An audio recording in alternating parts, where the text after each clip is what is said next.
Right, so this is a friend of mine. His name is Suhail, and he quit his corporate job in consulting to try and make money on the internet. In month 1, he quit his job. In month 2, he made his first $1 online. By month 4, he'd hit his original goal of $10,000 a month. In month 8, he was up to $30,000 a month.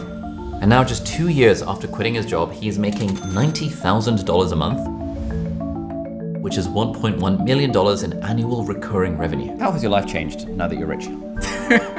Would not say I'm rich. Bruv, you're making 90K a month. Like, in what world is that not rich?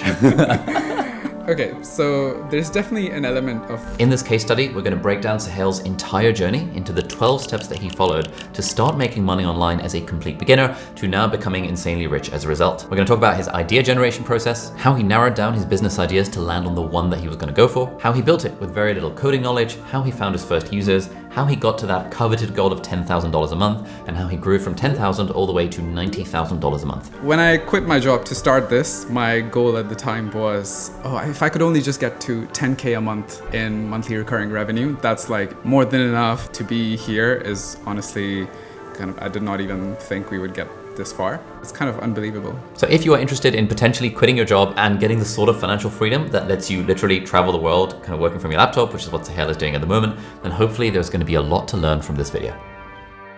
Alrighty, so I want to start off by telling you a little bit of the backstory of how Suhail and I got to know each other. If you don't care, that's totally fine. There's like timestamps down below for the entirety of this video, so you can feel free to skip around if you like. But basically, back in 2012, Suhail and I met as first years at Cambridge University. He was on a scholarship from Pakistan and he was studying engineering. I was born in Pakistan originally, but I'd been living in the UK for most of my life. And I went to Cambridge to study medicine. And so we bonded through a Pakistan society, like first year's meetup type thing. And we realized that we were both nerds. We were both into music and like singing and piano and guitar and stuff. And actually many years later, when I first started my YouTube channel, Suhail was the one who I was doing like musical covers with, where he was playing guitar and piano and I'd be sort of singing and playing some guitar. And often when we'd get together, we would both dream of this idea of like starting our own businesses someday. That was like the thing to aspire towards. It wasn't obvious how we were gonna do it back then, but we'd kind of get together and be like, kind of talking about business ideas and like, it'd be so cool to build a business someday, you know, that kind of stuff. Now, fast forward a few years and then I started working as a doctor, and Suhail got a job in a fancy management consulting firm in London. And crucially, he had to stay there for 5 years because he was on a visa from Pakistan. And so to live and work in the UK, he had to have a full-time job for 5 years before he could get his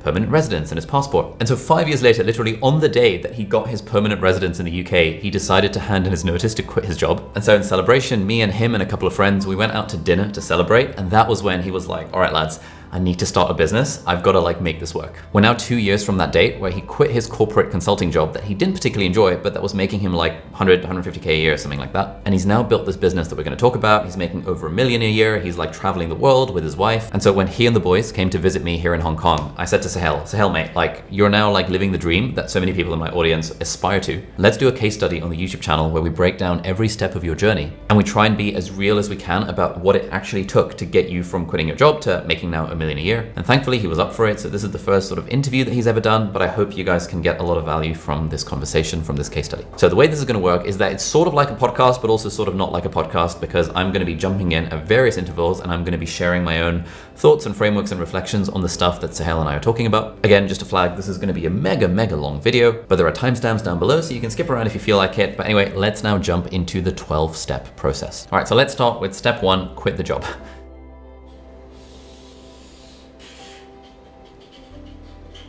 All right, so this is a spectrum on how you can start a business while having a job. You can start by dipping your toes in at the shallow end and slowly working your way up, or you can take the plunge straight into the deep end. Taking the plunge straight into the deep end is where you like just straight up quit the job. And you quit the job without having any side income, without side hustling. You're just like, all right, I'm gonna quit my job, I'm gonna jump into the deep end and I'm gonna try and make money on the internet, I'm gonna try and start my business, whatever that looks like.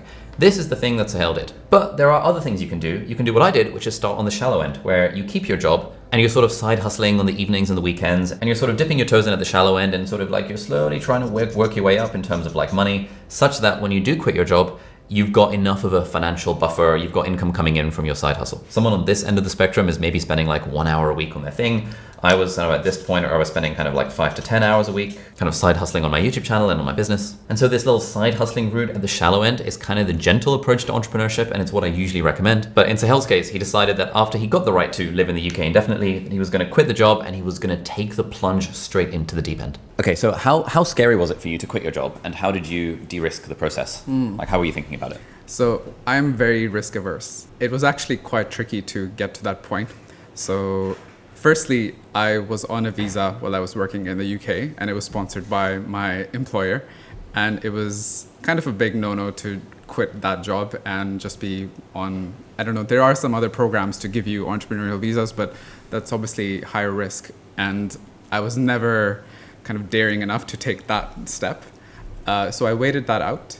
And once I got to the point where the visa was no longer a concern, I'd gotten my PR from the government, I had a bit of runway. I had a year of savings. And the thought process at the time was, why don't I just take a year out and take this plunge? If it works out, great. If it doesn't work out, the worst case is where I am today. So it cannot go it cannot be any worse than it is today. I think in that position, a lot of people will think, oh my goodness, I've got a gap in my resume. And also, oh my goodness, I couldn't possibly eat into my savings. How did you get over the fear of eating into your savings, which is a thing that I know holds... I know dozens of people personally who are held back by the thought of the number in their savings account like going down, and that feels like really scary and really like, oh my god, I'm going to end up homeless and all of that sort of stuff. The choice, I think, at the time was, I've got a bit of savings. I could put a down payment on a house kind of thing and invest in my future in that way, or I could invest in myself.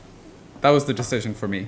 I kind of believe in myself that I have something to give to the world. I can make something if I invest in myself. I can work on a business on my own, and the choice was between going as I am right now, taking a more traditional path, versus investing in my own skills, which kind of you have to have some conviction in yourself that if you invest in yourself, you can make something of it. So that was really the choice. And yeah, eating into your savings is obviously a tricky thing to do, and having no income. I was lucky to have a very supportive wife who was also in a job at the time, so that helped. I mean, even so, like a year of savings, it's fine. You can always recover from that. It's not a big deal if it kind of goes down the drain, Oh, and by the way, if you are enjoying this video, then you might like to check out Gamma, who are very kindly sponsoring the video. Gamma is my absolute favorite way to make slides. So if I need to make slides for anything, whether it's a proposal or a presentation or a talk I'm doing or a workshop I'm giving, Gamma makes it super easy to create vibey, aesthetically pleasing, really nicely designed slideshows. My favorite feature is their AI slides builder. So basically you open up the app, you paste in whatever text you want. So if I've got an outline for a talk or a workshop or like a session for one of my courses that I'm running, I'll usually have the outline as bullet points in Notion or in Google Docs anyway. So then all I have to do is copy and paste the bullet points into Gamma, and it will automatically create a first draft of the slides for me. I've defined my own Abdaal house style in these slides so it can look and feel the way I want them to by default, and then I can go through and make any changes I want, and it just saves hours and hours and hours compared to trying to do the same thing in Google Slides or in PowerPoint or in Keynote. Gamma also works really nicely for exploring and visualizing ideas. So one thing I'll often do is that I'll go for a walk, I'll dictate a voice note into VoicePal, and then I'll take the transcript of that voice note and chuck it straight into Gamma. And this is really helpful when I'm trying to sort of visually ideate for a new video that I'm working on, or I've actually been doing this for the new book that I'm writing. There's something about turning the text into a slideshow and then being able to sort of just go through the slides where I can sort of imagine myself talking through them and explaining the idea. That often gives me way more clarity on how good the idea is and what bits need work compared to just reading the thing out on a Google Doc. So if you need to do any kind of presentation for your work or for your business or your side hustle or even just for fun, you should definitely check out Gamma. And if you'd like to check it out, you can head over to gamma.app. So thank you, Gamma, for sponsoring the video, and let's get back to it.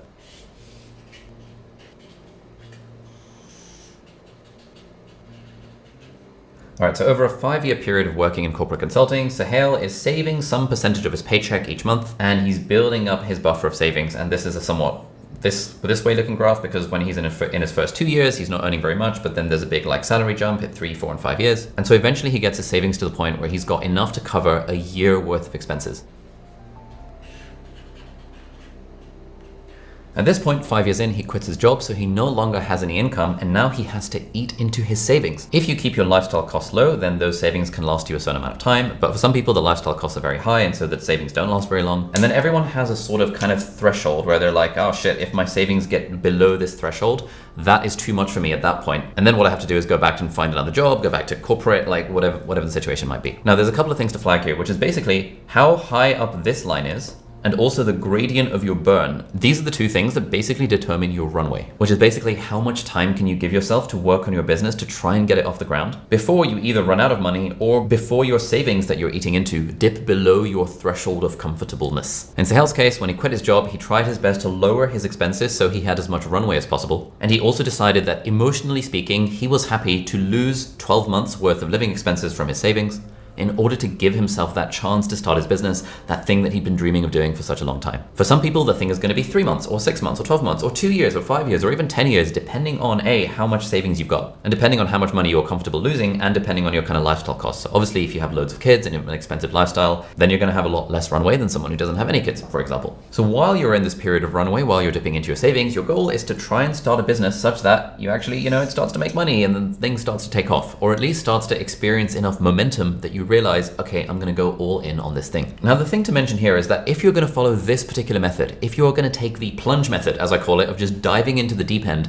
and just straight up quitting your job without a plan in order to try and get a business off the ground, you have to be comfortable dipping into your savings. This is a thing that holds so many people back. I have friends and team members who have like 50K to 100K USD worth of savings. And that could be like 3 to 5 years worth of runway based on their living costs because they don't have kids and things. But there is this psychological hurdle as soon as they start dipping into their savings and they're like, oh my God, dipping into my savings is a terrible fate. I couldn't possibly. What if I need those savings when I'm 95 years old to try and like buy me an extra 2 days of life? Or like there'll be some kind of thought process where it's like, there's this emotional overwhelm and fear around dipping into the savings. Some of that fear is a practical concern. It's useful to have money in the bank in cases like life emergencies and stuff. But quite a lot of it, in my experience, is the emotional fear factor around dipping into the savings. Now, if Suhail had had an emotional fear factor around dipping into a savings, none of this would have ever happened. He would still be working his job that he hated in corporate consulting. But because he actively decided to invest in himself and sort of treated himself as his own startup, where he's like, all right, cool,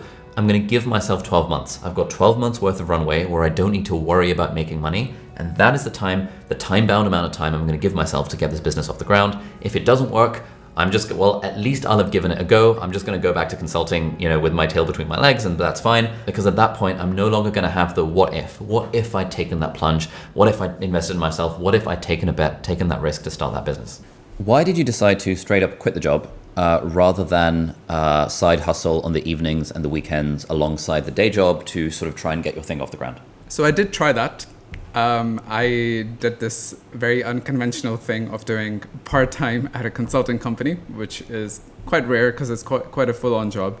I was doing 4 days a week instead of 5 for a few months, and that came with a pay cut. So it was a bit of a small risk. I tried that and it did not work because I think a full-time job just takes over your headspace and you don't really have enough time to think of your own business. At least I didn't. I'm sure other people, there will be people who can, but for me, it just did not work. And it was the moment where I quit the job to actually go all in on something that I felt like I had the space to experiment with a few things. And to be honest, I had a bit of a pressure to make something out of it, And without having that kind of pressure and space to do it, I don't think I would have gotten this far. I probably would have had a smaller side hustle that, like, you can't half-arse your way into that kind of thing, right? Yeah, there's a lot of people that sort of sell the dream around like, oh, you could get to 10K a month by just sort of working in the weekends, working in the evenings. But it sounds like that didn't really work for you. And don't get me wrong, there are people who do that. Like, there are people who will, on the weekends, really, be in full hustle mode. They'll be selling courses or doing coaching or that kind of thing. But I just found it didn't work for me. Yeah, that's fair enough. Suhail tried the side hustling idea. Working in management consulting, there was a load of work. He told me afterwards that even though he was technically working 4 days a week, he still had like 6 days a week worth of work. And so the part-time experiment didn't really work, but kudos to him for trying. And again, I know a bunch of people who are in a similar situation as Suhail, where they've got a job that they don't particularly like. They could go part-time, but they don't even try. Like, They don't think it's possible to go part-time. It's like, technically it wasn't really possible in Suhail's job, but he found a way to hustle for it, to negotiate for it. And because he was good at his job, they didn't want to lose him. And so they were quite happy to allow him to work technically 3-4 days a week. Anyway, he tried the experiment of shallow dipping toes, high side hustling. That experiment did not work. So he was like, all right, cool. I'm going to plunge in on the deep end. I'm going to quit the job. So you stick it out at consulting for 5 years so that you get your permanent residence in the UK, and it just really opens up the world for you. And so my understanding is that on the day that you got the ability to live in the UK permanently, you decided to quit the job. Yeah. For me, that was my moment of freedom. So actually, I was quite risk averse, and I didn't quite quit my job immediately. I negotiated a 1-year sabbatical kind of leave of absence with my employer. It's basically like unpaid, so it's just an offer to come back in a year's time, right? So it's not like they're paying you to take a year out. So yeah, that was my risk-averse person's way of doing the quit your job and go off on your own thing. How did you negotiate a year-long sabbatical? So the company I worked at do like 3-month breaks. That's quite a common thing because it's quite a full-on job, and people will, after a couple of years or so, take a few months out to do that kind of thing. I hadn't done that for the 5 years, so I kind of had some brownie points in my favor. It was also kind of a recession year, so I think my employer was glad that I was off the payroll for a year anyway. So it kind of worked out. Yeah, that was basically it. So even though he quit his job, he was actually de-risking the whole thing by, again, doing a good job of negotiating a year-long sabbatical where they were like, you know what, a year from now, you can just come back at the same salary and at the same position. Nice. Okay, so 5 years in, you get the passport, you quit the job, and you're like, all right, I've got this year, I've got a year of runway, I'm going to invest in myself, I'm going to do the thing. Great. What happens next? Yeah. So I immediately went on holiday so for a month, I was just like, I'm kind of burnt out. I just want some time to relax and get my head clear from this past consulting life and, just kind of turn over a new page.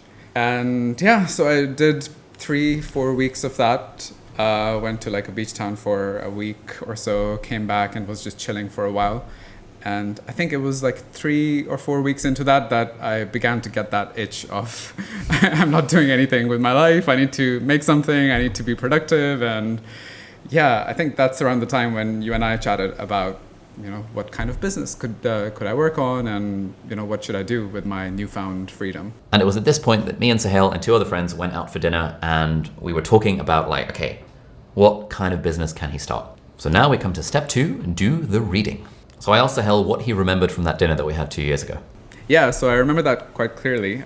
We were at dinner with our friends Nate and Sam, and at the time I was like, mate, I just quit my job. I'm gonna go all in on all the hobbies I've been doing in this last 5 years that I haven't had the time to properly do. And you were like, okay, so what are you gonna work on? And I think at the time I was like, music's always been a kind of passion of mine, and I've never really worked on that. And I would love to make a career out of music. I want to learn the guitar a bit more properly, maybe get some vocal training and, go all in on that. And in that conversation, I think you were like, what the hell are you doing? You're not going to make money that way. So it's going to be a difficult career to work on. And yeah, I think that's around the time we discussed this whole path of entrepreneurship and actually going after businesses that can sustain you and kind of being a bit more practical about it. And the whole idea of, hobbies are there to be hobbies. They're not necessarily going to make you money, and you should be kind of focusing on things that can reasonably sustain your life. All right, so during this dinner, Suhail said that his goal was to be able to make $10,000 a month by the end of the year, i.e. £100,000 GBP for the year.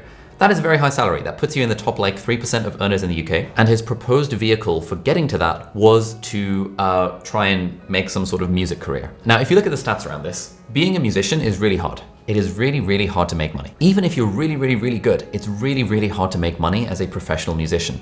In Suhail's case, he's pretty good at guitar, he's pretty good at piano, but he's self-taught on both of those. He's reasonably good to a self-taught level, but not virtuosic at piano or guitar. He's not amazing. And he's also okay at singing, he's about as good as I am. But neither of us are anywhere near good enough to be able to make music a professional thing without relying on a ton of luck along the way. La, la, la, Oh my god. Now, I'm all for people following their passions and stuff, but generally, if a friend comes to me for advice, which is what Suhail was doing in this, it wasn't just unsolicited, but a friend came to me for advice and said, hey, you do this business stuff, I've been thinking of, doing this music thing. If your path to getting rich, if your path to making 10K a month is in an industry where you have to be a massive extreme outlier to make it work, I generally advise against it, because ideally we want a strategy that gets us to our goal of $10,000 a month or whatever the goal is.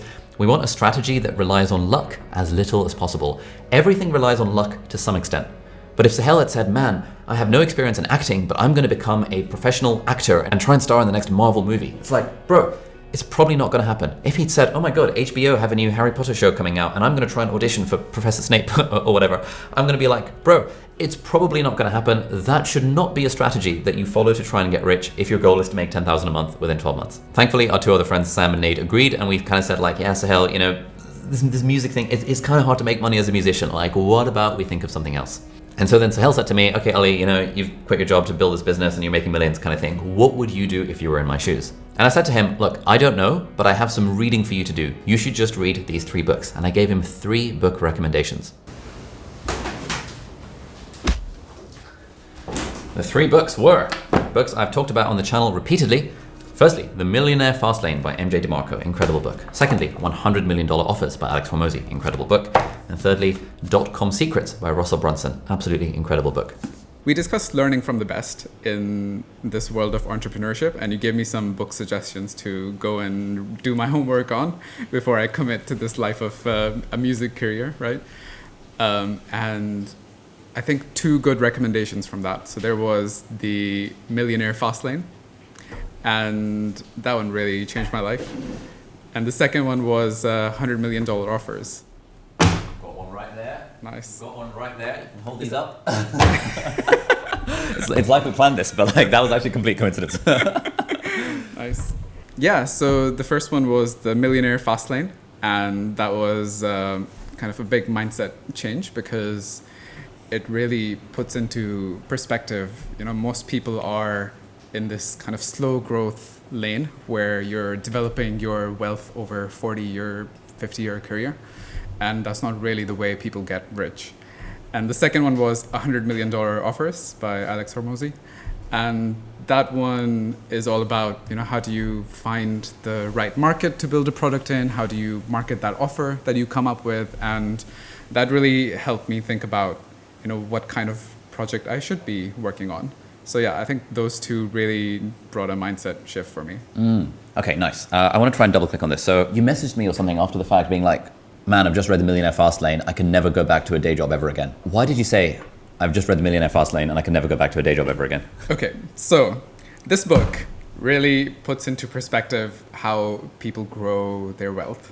The kind of illusion I was under is that you can take any hobby that you have or anything you want to work on and do that for a long enough time, invest your savings, and you're guaranteed success if you do that for long enough, right? But like you read this book and it tells you, wait, hold on. There are 3 lanes of life. There's the sidewalk, there's the slow lane, there's the fast lane. And it's only in the fast lane where you get leverage, you divorce your time from wealth, and you really kind of grow your wealth much more quickly than you would in like investing in the stock market, compounding over time, that kind of thing. And once I went through that, I was like, this path that I've been on does not align with the outcomes I want in life. It's that thing around, if you're not getting the outcomes you want, you need to change what you're doing.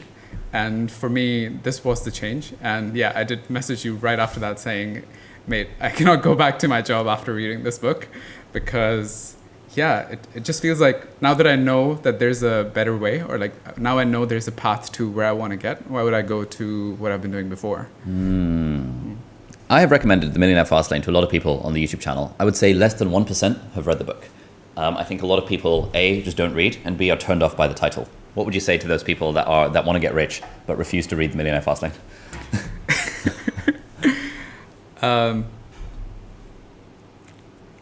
You got to take some action to get where you want to be, and I think reading a book is like step 1 on that ladder. Like it's the least you can do. So I think if you're genuinely serious about getting to that kind of outcome of being wealthy or being successful in life, whatever that means to you, then you have to do the homework. You have to read into how do you even get there. If you don't even have the information on how you would get to your outcome, then there's no way it's going to work. Right? You have to be incredibly lucky for it to work out without knowing the path you're going on. Nice. Yeah, I agree. So you mentioned that the outcome you wanted wasn't aligned with the path that you were on. What was the outcome you wanted? What was your dream at the time? Yeah, the dream was, be a hotshot entrepreneur kind of thing with a big business or portfolio of businesses, just kind of running a company, making products, bringing value to lots and lots of people. That was the kind of image I had in mind. I think deep down, I always knew I would go down the entrepreneurial journey at some point. But I think by the time I quit my job, I kind of lost I had the idea of that outcome in mind, but I didn't really know how to get there. The how to get there at the time was just pick something to work on and work really hard, and eventually you will get there. It was kind of vague beyond that. Whereas actually doing the research and reading books like this, I think really brings out so what is step 1, what is step 2, what is step 3, and what are some key milestones you need to hit. Like this book, Millionaire Fastlane, talks about leverage and divorcing time from wealth. And those are fundamental things for getting to the outcome that I wanted to get to. And had I gone down the road of just working really hard at a music career, or it could even be a software career, I don't think I would have gotten there without kind of embodying the principles mentioned in books like these. The really nice thing about books like these is that they give you a feel for the map.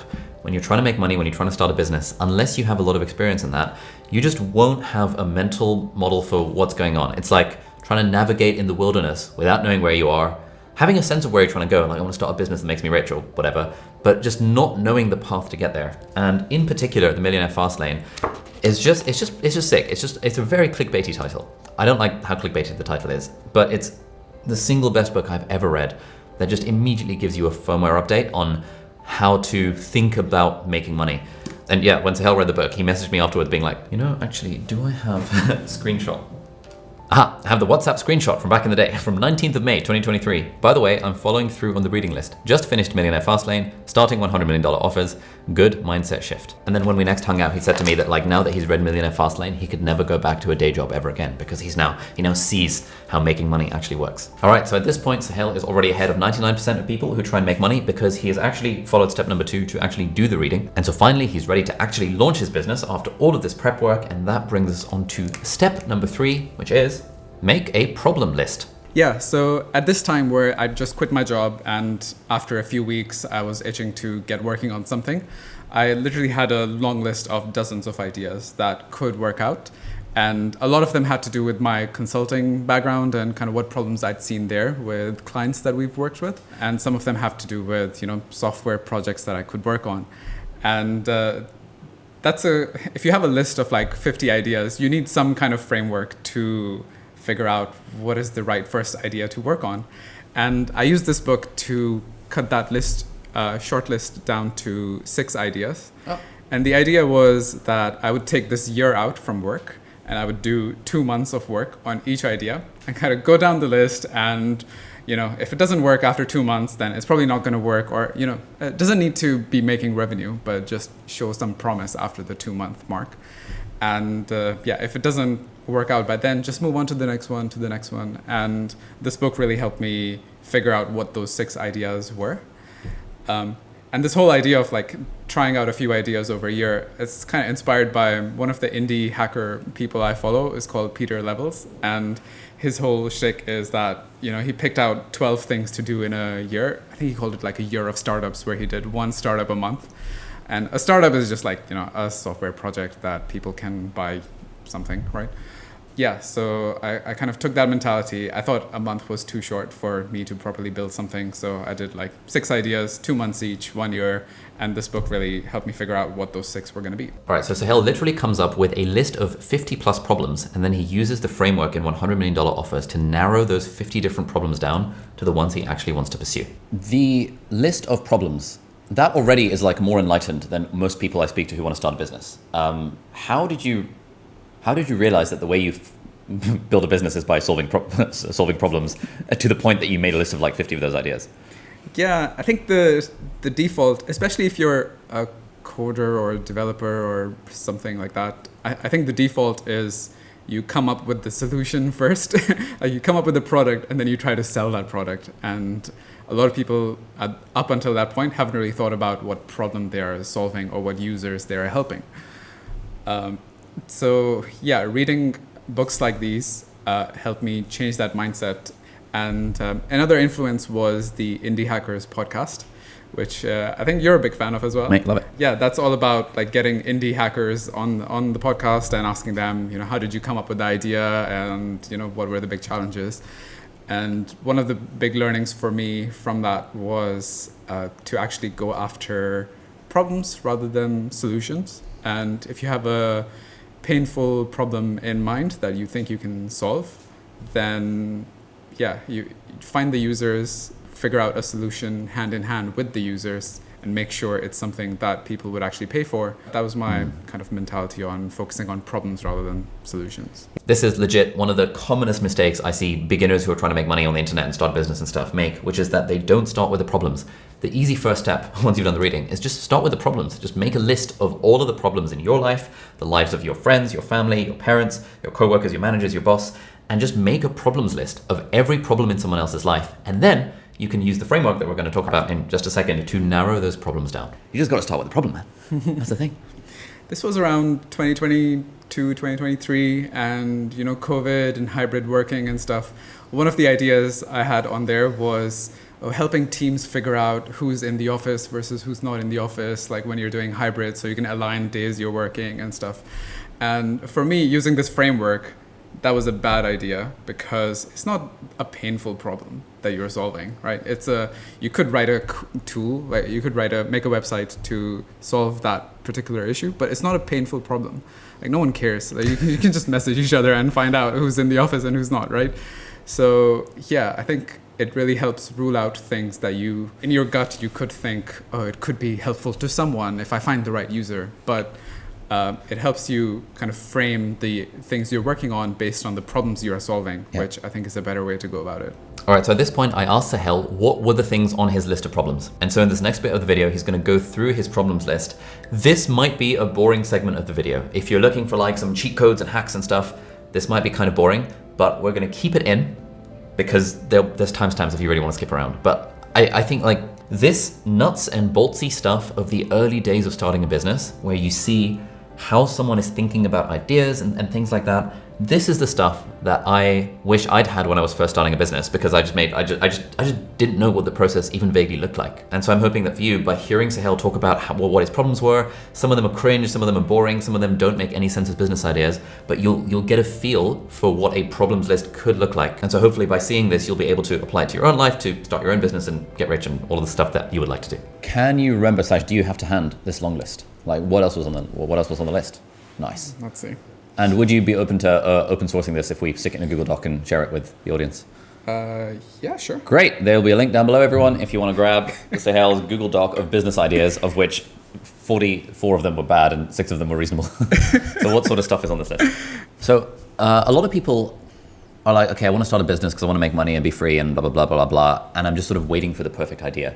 How did you think about that? And like, when did you start writing down this sort of list of problems? I started about a few months before I quit my job, as soon as I was thinking ahead to the time where I would be working on my own business. In terms of figuring out, what is a good problem to solve versus not, it was mainly inspired by my experience in, my own job, speaking to people at work, outside of work, like people will always be, complaining about something or other. You can kind of lean into that and be like, oh, this one kind of client I met at this, consulting case was complaining how they have difficulty, using Excel on Mac because, all the shortcuts don't work. Like, could that be a problem I can solve with something that, converts the shortcuts from Windows to Mac? Like, it's a silly idea, but, that kind of thing of you get people complaining and just kind of listen out, keep an ear out for those ideas.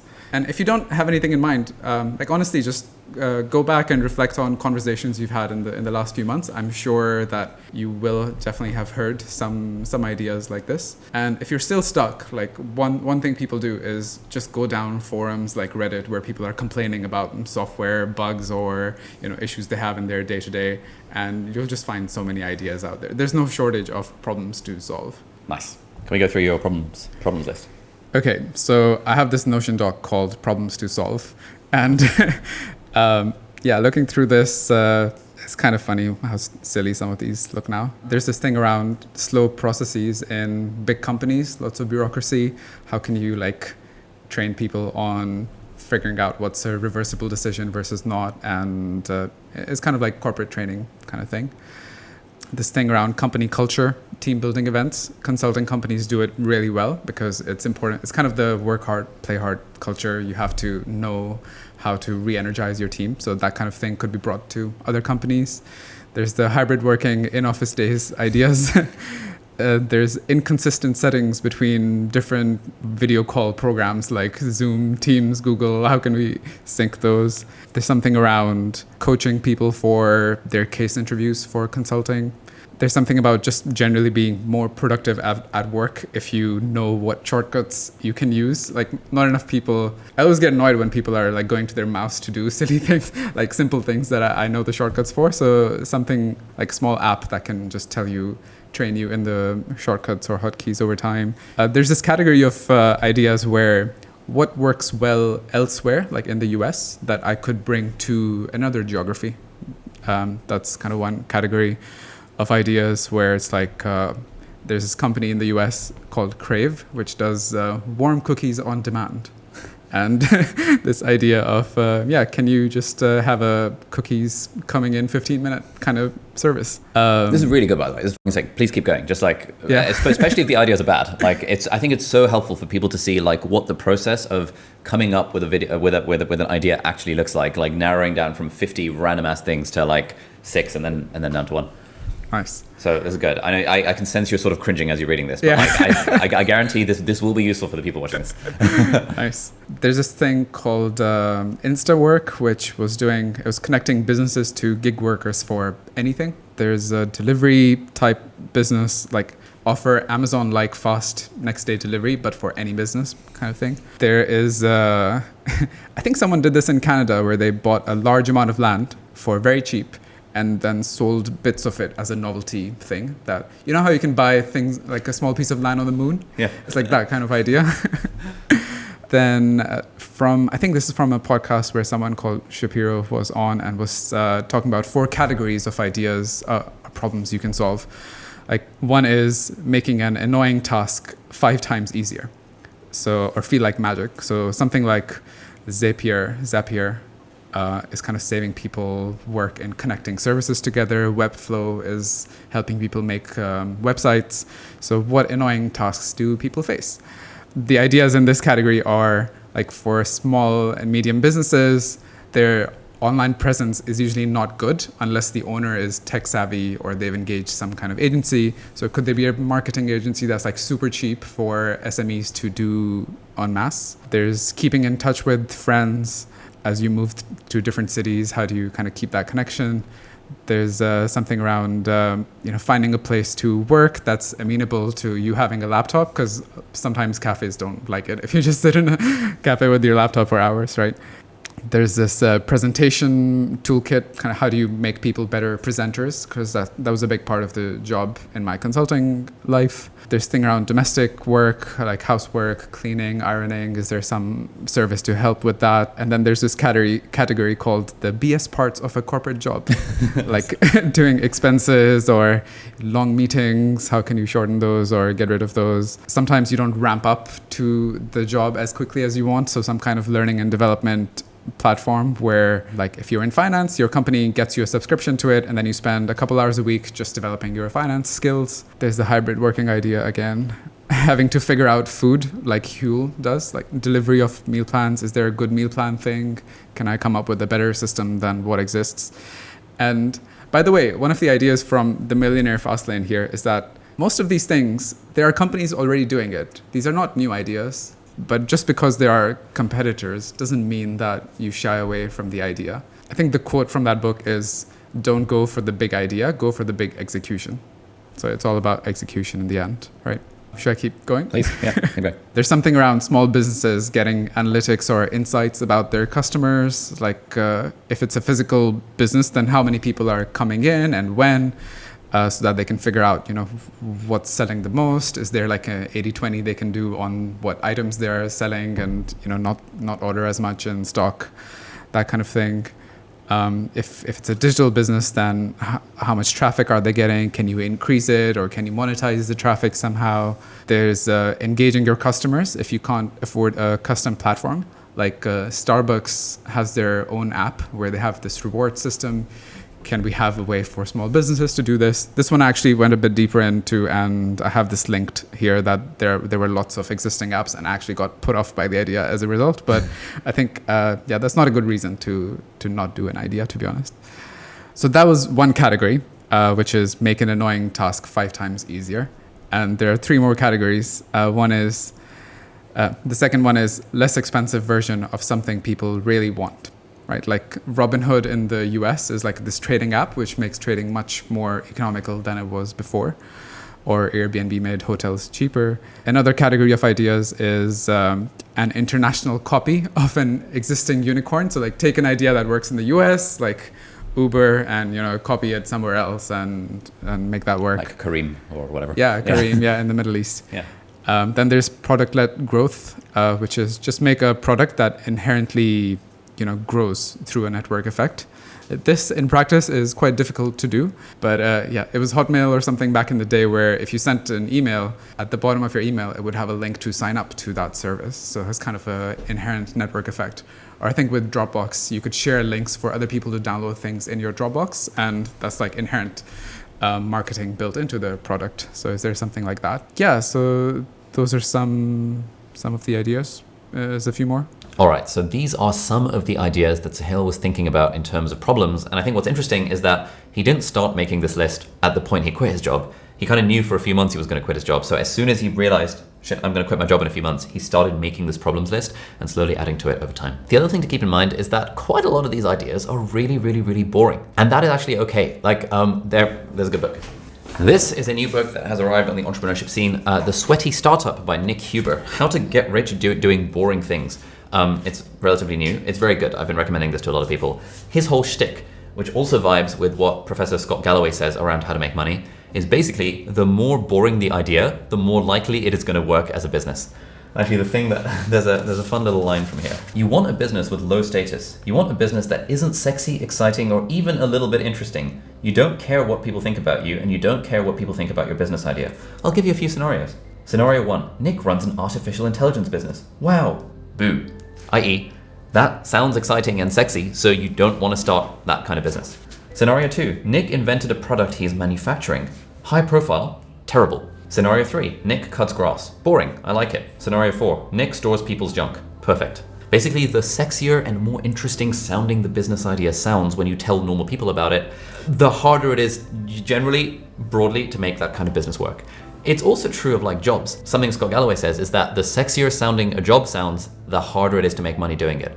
I'm going to be an actor. I'm going to be a professional musician. I'm going to be an influencer. These are all like high status, sexy sounding jobs. Really hard to make money doing those. I'm going to be an accountant. I'm going to be a plumber. I'm going to be a whatever. It's like if the job sounds boring, there's generally less luck involved in getting rich. through the job. Here we go. If you need to status test your business, try this. Go to your grandma or any other older adult and tell them what you have in mind. If they say, wow, that is such a good idea, it means it is actually a terrible idea and highly competitive and nobody has ever won that game before. If they say, oh, good for you, that means your business is boring and has been done before and your odds of success are much higher. Don't forget, you want a business with low status because this will attract less competition. The dreamers will steer clear. People watch too much Shark Tank and think too much about entrepreneurship through a new idea lens. This makes them delusional. If no one has succeeded before, or if your business doesn't yet exist, it is because nobody has been able to win the game and make money doing what you want to be doing. And if nobody has won, why would you want to play that game? I don't 100% agree with this. I do agree that generally, if you are starting a boring business, it does make it easier to make money in that particular sphere. And looking at Suhail's problems list, quite a lot of these businesses seem kind of boring. Like, oh, helping corporations slightly do better with their onboarding process. Or I'm going to build a tool that lets hybrid workers see when people are in the office or when they're not in the office, or things like that. But my point is, you don't have to be thinking of sexy and original ideas when it comes to creating your problems list. It's totally okay to pick problems that are really, really boring. In fact, just pick all the problems you see in your day-to-day life, regardless of how fun or sexy or boring or exciting they are, and just stick them on your problems list. But now that we have this problems list, where do we go next? And that comes to step number 4, which is to narrow down. And we are narrowing down to our best ideas. The framework I used from the $100 million offers is basically 4 things. One is the problem needs to be painful if it's not solved.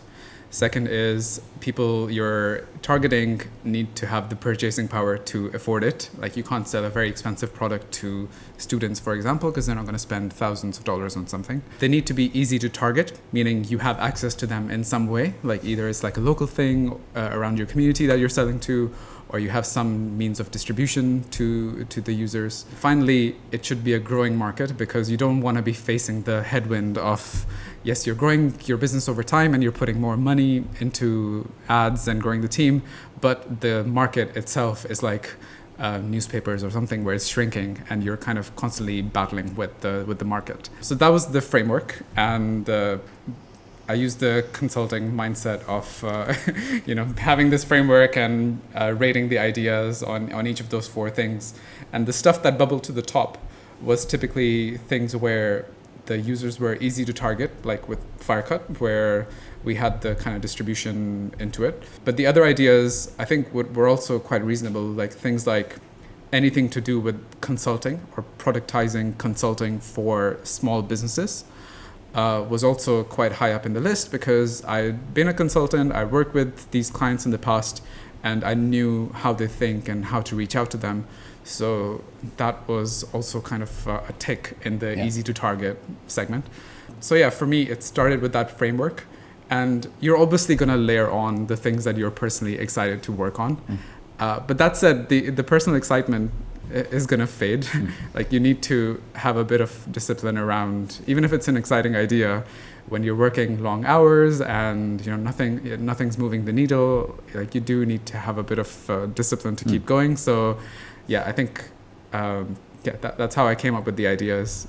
All right, so we've got the 4 things of the problem is painful to the customer, they actually have money, they are easy to target, i.e. you have an easy enough way of accessing those customers, and the market is growing. So we are now going to use these 4 different criteria to show you what were Suhail's top 6 ideas that he was going to work on for this sort of 6 startups in 12 months type situation. Where is the blue pen? Where did it go? Here we go. All right, so Suhail had these like 54 or something problems on the list and narrowed it down to the top 6. The 6th best idea was around a problem that Suhail himself was having, which is that he'd quit his job, he was working remotely from his laptop, and he found that it was annoying to try and find cafes that had good Wi-Fi, good plug points, and they were laptop friendly. And so he thought, why don't I build an app or a website that's sort of like a directory of like local cafes that are laptop friendly, so that if people like me want to go on a laptop in a local cafe, they can just go on the directory and they can find cafes with like plug points and Wi-Fi and stuff. Question, is this a very painful problem? Not really. It's not that painful, right? Does the target market have money to spend? Honestly, not really. If someone is like really scrambling to find a cafe to work from their laptop, they probably don't have a co-working space membership. So they're probably like poorer than someone who has a co-working space membership. So they probably don't have that much money to spend on this sort of thing. Are they easy to target? How would Suhail target this market of people who are trying to work from laptops? Kind of hard. Doesn't seem like an obvious easy way to target them, so it's like not really. And is it a growing market? Yes, it is a growing market because there's a growing market of people who want to work remotely from laptops and cafes and stuff. Suhail's fifth best idea from this problem list of 54 things was trying to solve the problem of keeping in touch with friends. The problem he realized was a problem that he himself was having, which is that, hey, once you graduate university, it's kind of annoying to keep in touch with friends and you have to like, WhatsApp back and forth to arrange like meetups and times and things. So could we build an app that makes it easier for you to keep in touch with friends? The whole idea is that maybe you could invite a friend to the app and you can propose an activity like squash or board games or like going to a cafe or a restaurant. And then it sort of automatically figures out people's availability and automatically sends out the calendar invites. So building an app to keep in touch with your friends, is this a painful problem? Is it really painful? Is it really painful that it's really annoying to organize kind of social events with your friends? Not really. Maybe. Let's give it a sort of middling line. Do the people have money to pay for that problem? Well, it kind of depends who the target is. If the app is trying to target really rich people, like it's an elite version of keeping in touch with your friends, then maybe. But for the most part, most people don't have very much money to spend on apps. And so this does not seem like the sort of thing that people would be willing to pay for. So we're going to give it an X over there. Is it easy to target people who want an app to keep in touch with their friends? Would Suhail easily be able to target those people? Not really. And is it a growing market of people who want to keep in touch with their friends? Yeah, I'd say probably. As the world becomes more and more remote, people sort of want better ways to keep in touch with friends. Maybe let's call it a growing market. All right, business idea number 4 is also an app. Interesting how many apps are showing up on this list. We're going to come back to that in just a moment. But basically a better version of meetup.com. The problem that Suhail was experiencing in his own life is that when he was traveling to new cities, it was hard to make friends. And so there is an existing website, meetup.com, that seems to be quite popular, but he felt like the interface wasn't great and it didn't have that many features that he wanted. And so he thought, maybe I could build my own version of this. Is this a painful problem? Is loneliness because you don't have any friends in a new city a painful problem? I would say yes, it actually is a pretty painful problem because loneliness is not nice. Do people who move to a new city have the money to pay the purchasing power to solve the loneliness problem? I'm going to say maybe. Generally, if someone moves to a new city, they at least have the funds to have moved to the new city. So maybe there's something in terms of purchasing power there, not really sure. Does Suhail have an easy way to target people who have moved to new cities who want a way to find friends? Again, not really. It's really hard to target these people.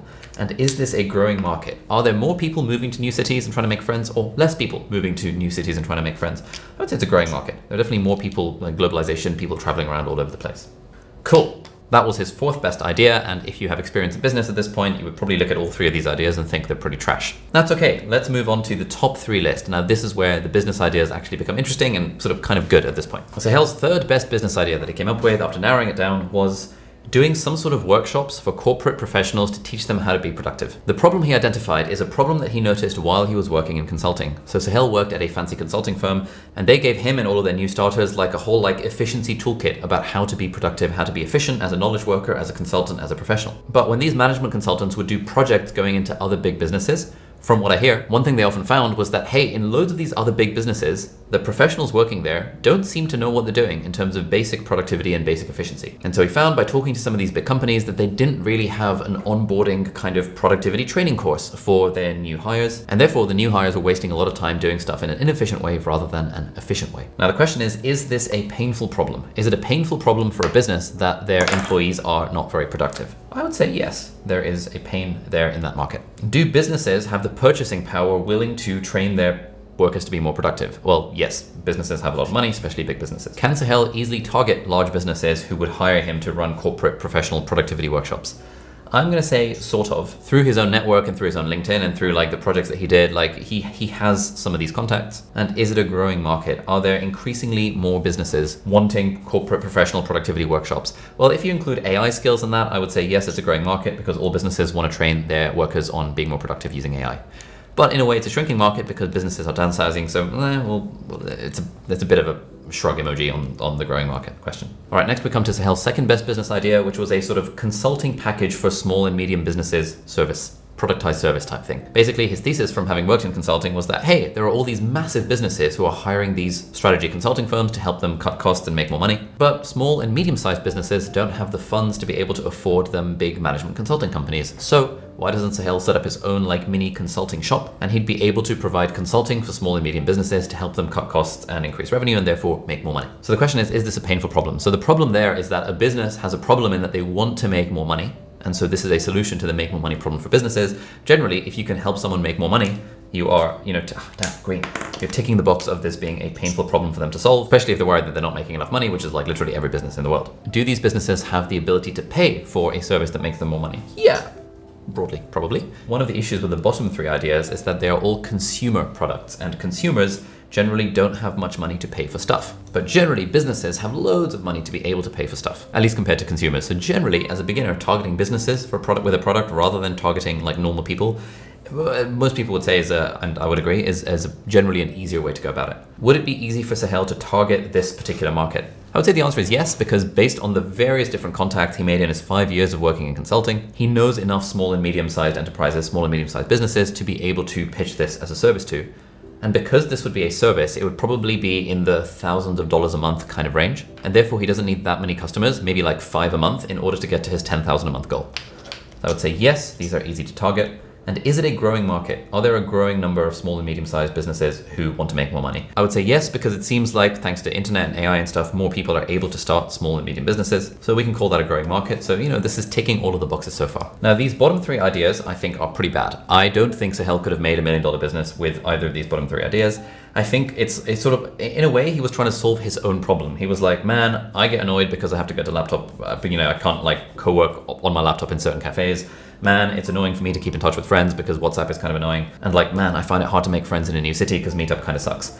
All of these are Suhail solving his own problem, which is, a good way of coming up with like business ideas. But because these are problems that consumers are having that they don't really have the money to pay for, it's really hard to target consumers en masse. And other than the loneliness thing, it's not that painful a problem. These bottom 3 would be very difficult businesses for Suhail to get to a reasonable level. But for number 3 and number 2, I think Suhail could have easily made $10,000 a month based from what I know from him and his skill set and stuff. He could have easily made at least $10,000 a month running corporate productivity workshops, and he could have easily made at least $10,000 a month doing mini consulting packages for small and medium businesses, helping them make more money. But then we come to the final idea, and this is an interesting idea that Suhail somewhat randomly stumbled upon. So basically what happened is that about 2 years ago, when around this time Suhail was coming up with these business ideas, me and my team were hanging out in the local WeWork in like London, Paddington. And there were a bunch of team members there because we were like working together. And Suhail was in London and working from his laptop, and I messaged him being like, hey, come join us in WeWork because the whole team is here. And because Suhail was in the mode of trying to find business ideas, and so with literally everyone he was meeting, he was asking them, hey, what are the sorts of problems you're experiencing in your work and in your personal life? And so over lunch, he was having a chat with Saf, who's one of my team members, who at the time was one of our video editors. And he was asking Saf, hey, in your day job, in your day-to-day, what are the sorts of problems you come up against? And what Saf said, like, oh man, the most annoying thing about video editing is that it takes so much time. And Suhail was like, oh, that's interesting. Because if you ask people like to complain about their jobs, generally, people will give you a long list of things that could potentially become business ideas. And we're going to cut to Suhail talking about how he came across this problem. So I've edited videos in the past with Premiere because I used to have my like music YouTube channel where I was making covers, and I have very few subscribers on those. I was familiar with video editing a little bit at least. And then I think I was hanging out with your team in a WeWork one day where we were talking about, how could we use the latest advances in AI and solve this problem with video editing, which is that it's quite a laborious process. And, you would think of video editing as like a creative piece of work, but if you're spending 10 hours on a video, typically just a couple hours of those will be actual, like, exciting, creative work. A lot of it is just cutting out boring parts or, things that are not interesting. So I think I figured out it was a pain by speaking with your team. And that's kind of where it came from. Oh, one more factor here was I was thinking, what is something that I can do today that I could not have done a year ago? So the advances in AI helped with that. Like, this was in, I think, May 2023 when we were talking about this. And that's kind of very soon after GPT-4 had just come out and wowed everyone on what was capable with these large language models. And a year ago, that kind of technology just did not exist. Yeah. Or at least was not mainstream enough for me to know about it. That was the other thing. And so that allowed Suhail to land on his top business idea, which was some sort of app that helped video editors save time in their video editing process using AI. All right, so let's run this through the process. Is this a painful problem?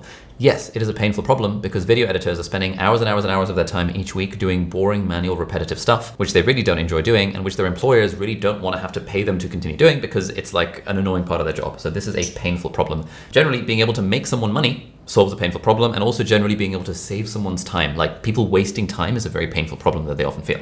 Do video editors or people hiring video editors have the ability to pay for saving time? This is where it's like, maybe, because there are lots of amateur video editors who are just doing it as a hobby who don't have the ability to pay for it. This is the sort of like people using things like CapCut. But there are also a lot of professional video editors out there. Like, for example, there are 10 million something users of Adobe Premiere Pro. That is professional grade software, which professionals for the most part pay for rather than amateurs.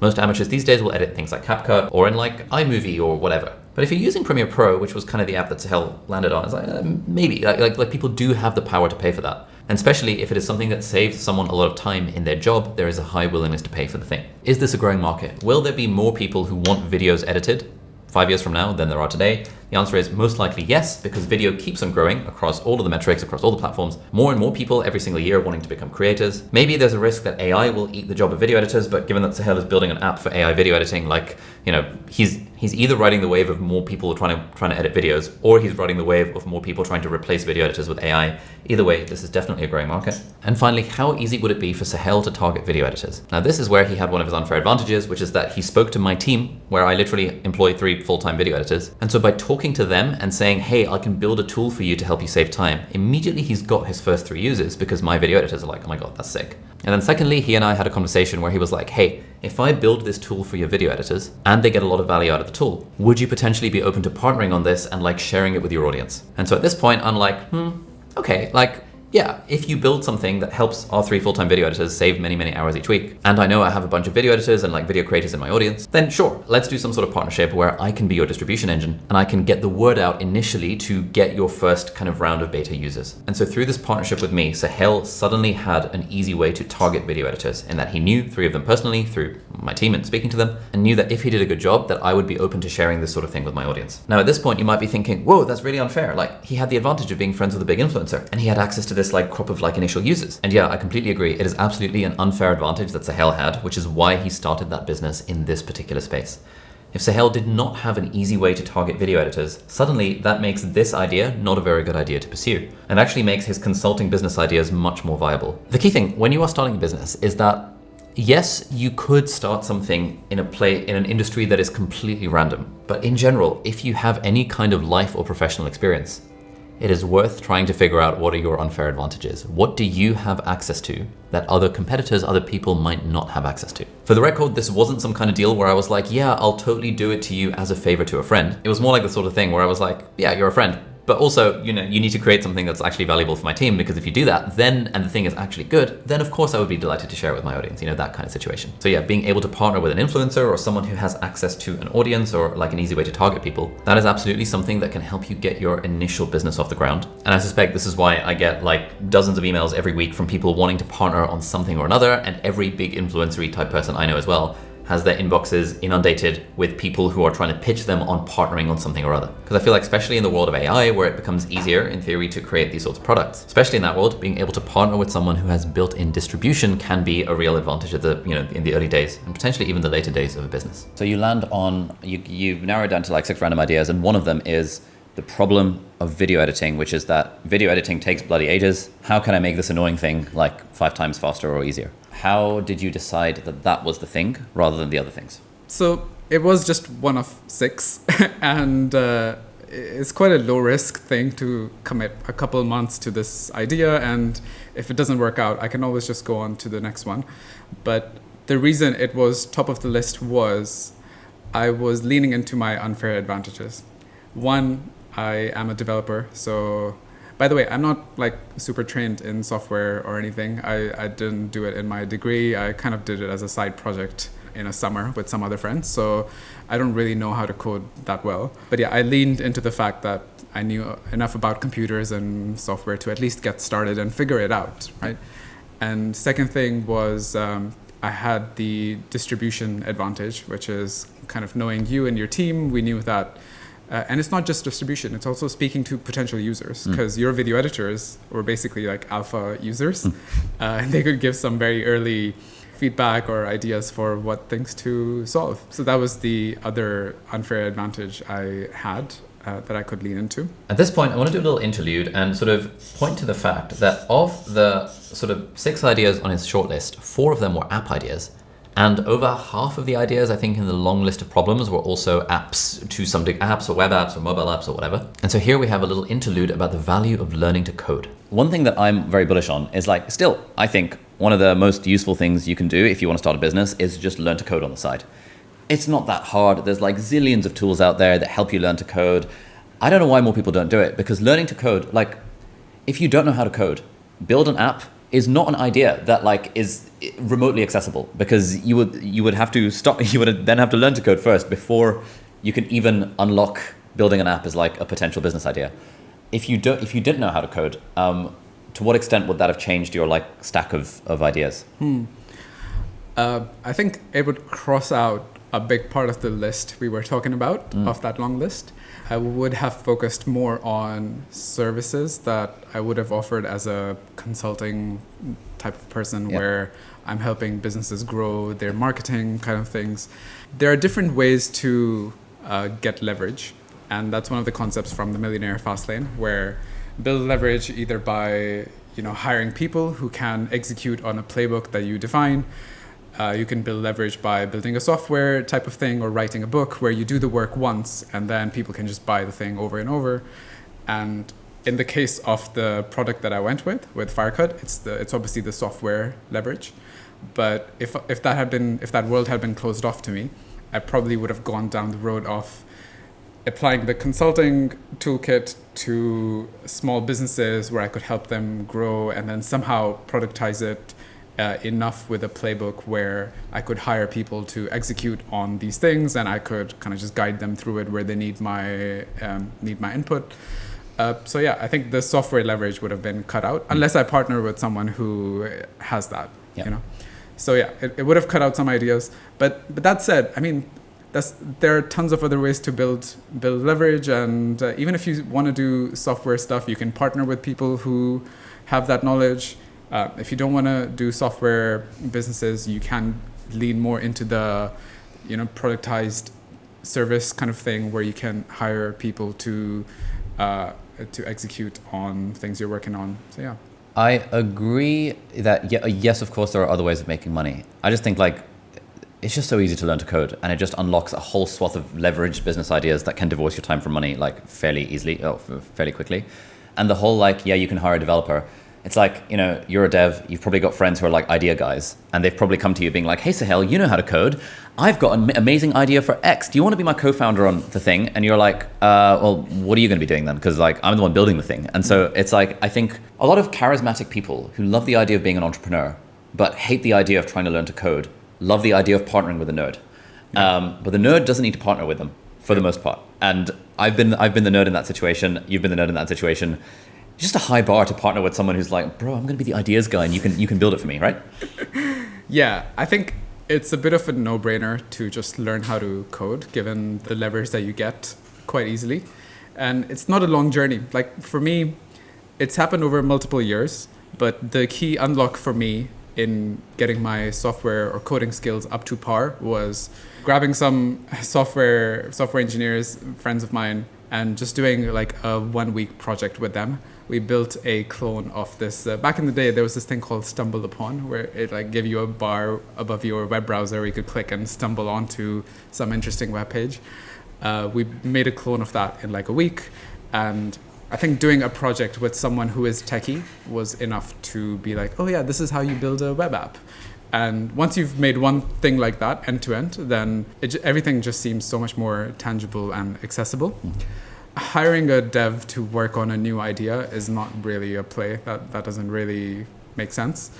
I think the partnership model can work, but it's quite rare that I've seen one person who is not techie come up with the idea, go to someone who is not even interested in the idea, and just be the person who's developing the app and get that to work. I've never really seen that play out unless the idea comes from both people and the developer who is actually doing the work is excited by it. All right, so if you're watching this and you would like to get rich and build a business or whatever, I would still really recommend it's worth learning how to code, at least the basics of learning how to code. Even in the world of AI, in a way, especially in the world of AI, where you can now vibe code and stuff, and coding is a lot easier than it once used to be, where you had to manually type out the code yourself. It just massively increases your own skill set in terms of being able to create a new business. If Suhail did not know how to code, at least the basics of learning how to code from doing a few side projects at university, at least half of the ideas on his list would have been non-starters because he A, wouldn't have been able to create them, but secondly, he wouldn't really have even known what he could create. One of the best things about learning to code isn't that now you're suddenly able to be a software developer and suddenly create stuff.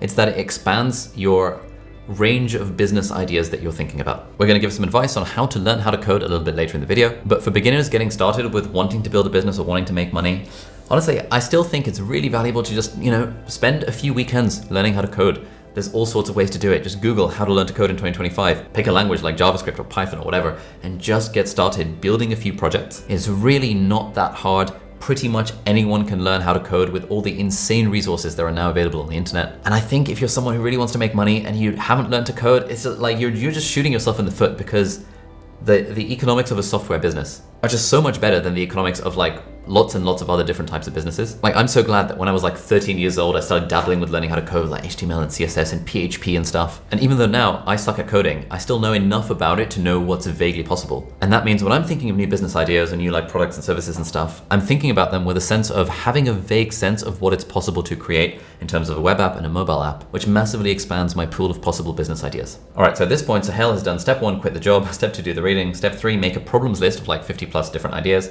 and narrow it down to the top 6. And so he decides that the first one he's going to work on is this AI video editing app. He's going to try working on that for 2 months. And if it gets traction, he'll stick with it. And if it doesn't get traction, he'll move on to idea number 2, which would be this consulting services packages for small and medium businesses. So now we come to step number 5, which is to interview customers.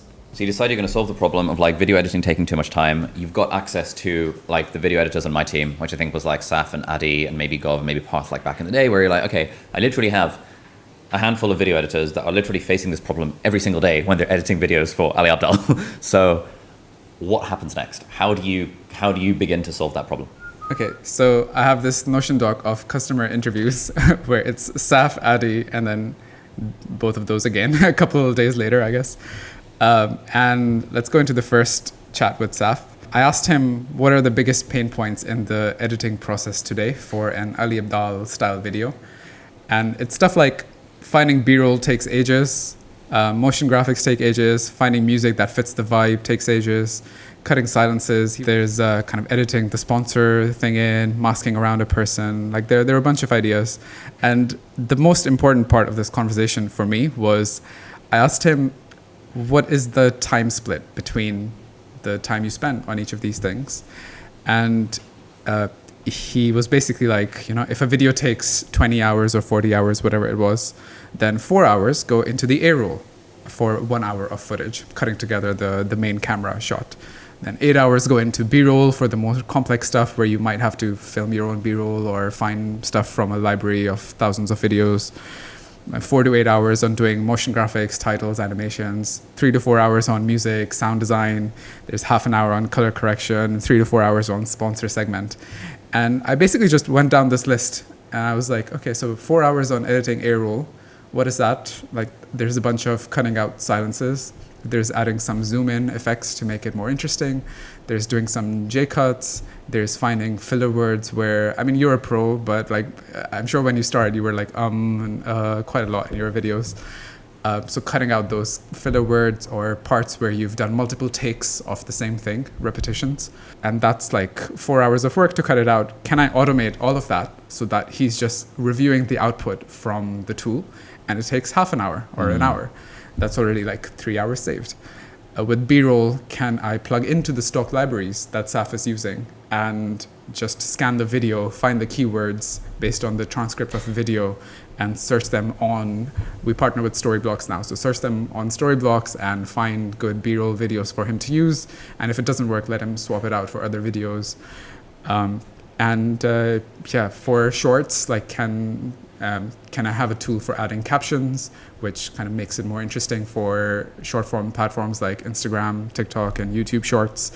So yeah, that was kind of where we began, just some customer interviews, coming up with what are the big pain points, and just going down the list and solving those. Now again, this is one of those areas where if Suhail didn't know how to code, the thought of being able to create like a plugin for software or like a video editing AI tool that could help save people time by automatically doing their cuts and removing pauses and adding B-roll and all of these things that Saf and Adi were describing with their problems it just wouldn't even have been remotely possible. Like, for example, for me, I have no idea how to build a robot, right? I don't know anything about hardware engineering. And so when I'm thinking of business ideas, my mind is just not going to hardware. Whereas if you're like an engineer or a mechanical engineer or an electrical engineer and you have a familiarity with like how hardware works and how like robotics works, even the basics of that, you're probably able to come up with way more business ideas in the realm of hardware. Hardware is in many ways way harder than software, hence why it's called hardware, lol. But again, it just speaks to the learning to code thing. It just massively increases the amount of problems you're able to solve because software is eating the world. Okay, sick. So you do these customer interviews and you analyze all these pain points. Where, like, is the whole like talking to customers thing is a big part of what a good entrepreneur does, but is not at all a thing that a noob entrepreneur does. Like, what was it about your journey, your experience, your background that made you decide to do quote customer interviews and to write down their pain points? So every consulting case starts with speaking to the client and learning about their problems, so you know what you can actually help them with. And these interviews or initial chats with the client always have like a long list of problems that they think we could solve. And it's up to the consultant to figure out, you know, if there are 100 things on this list, what are the top 20 that are gonna solve 80% of the problem, right?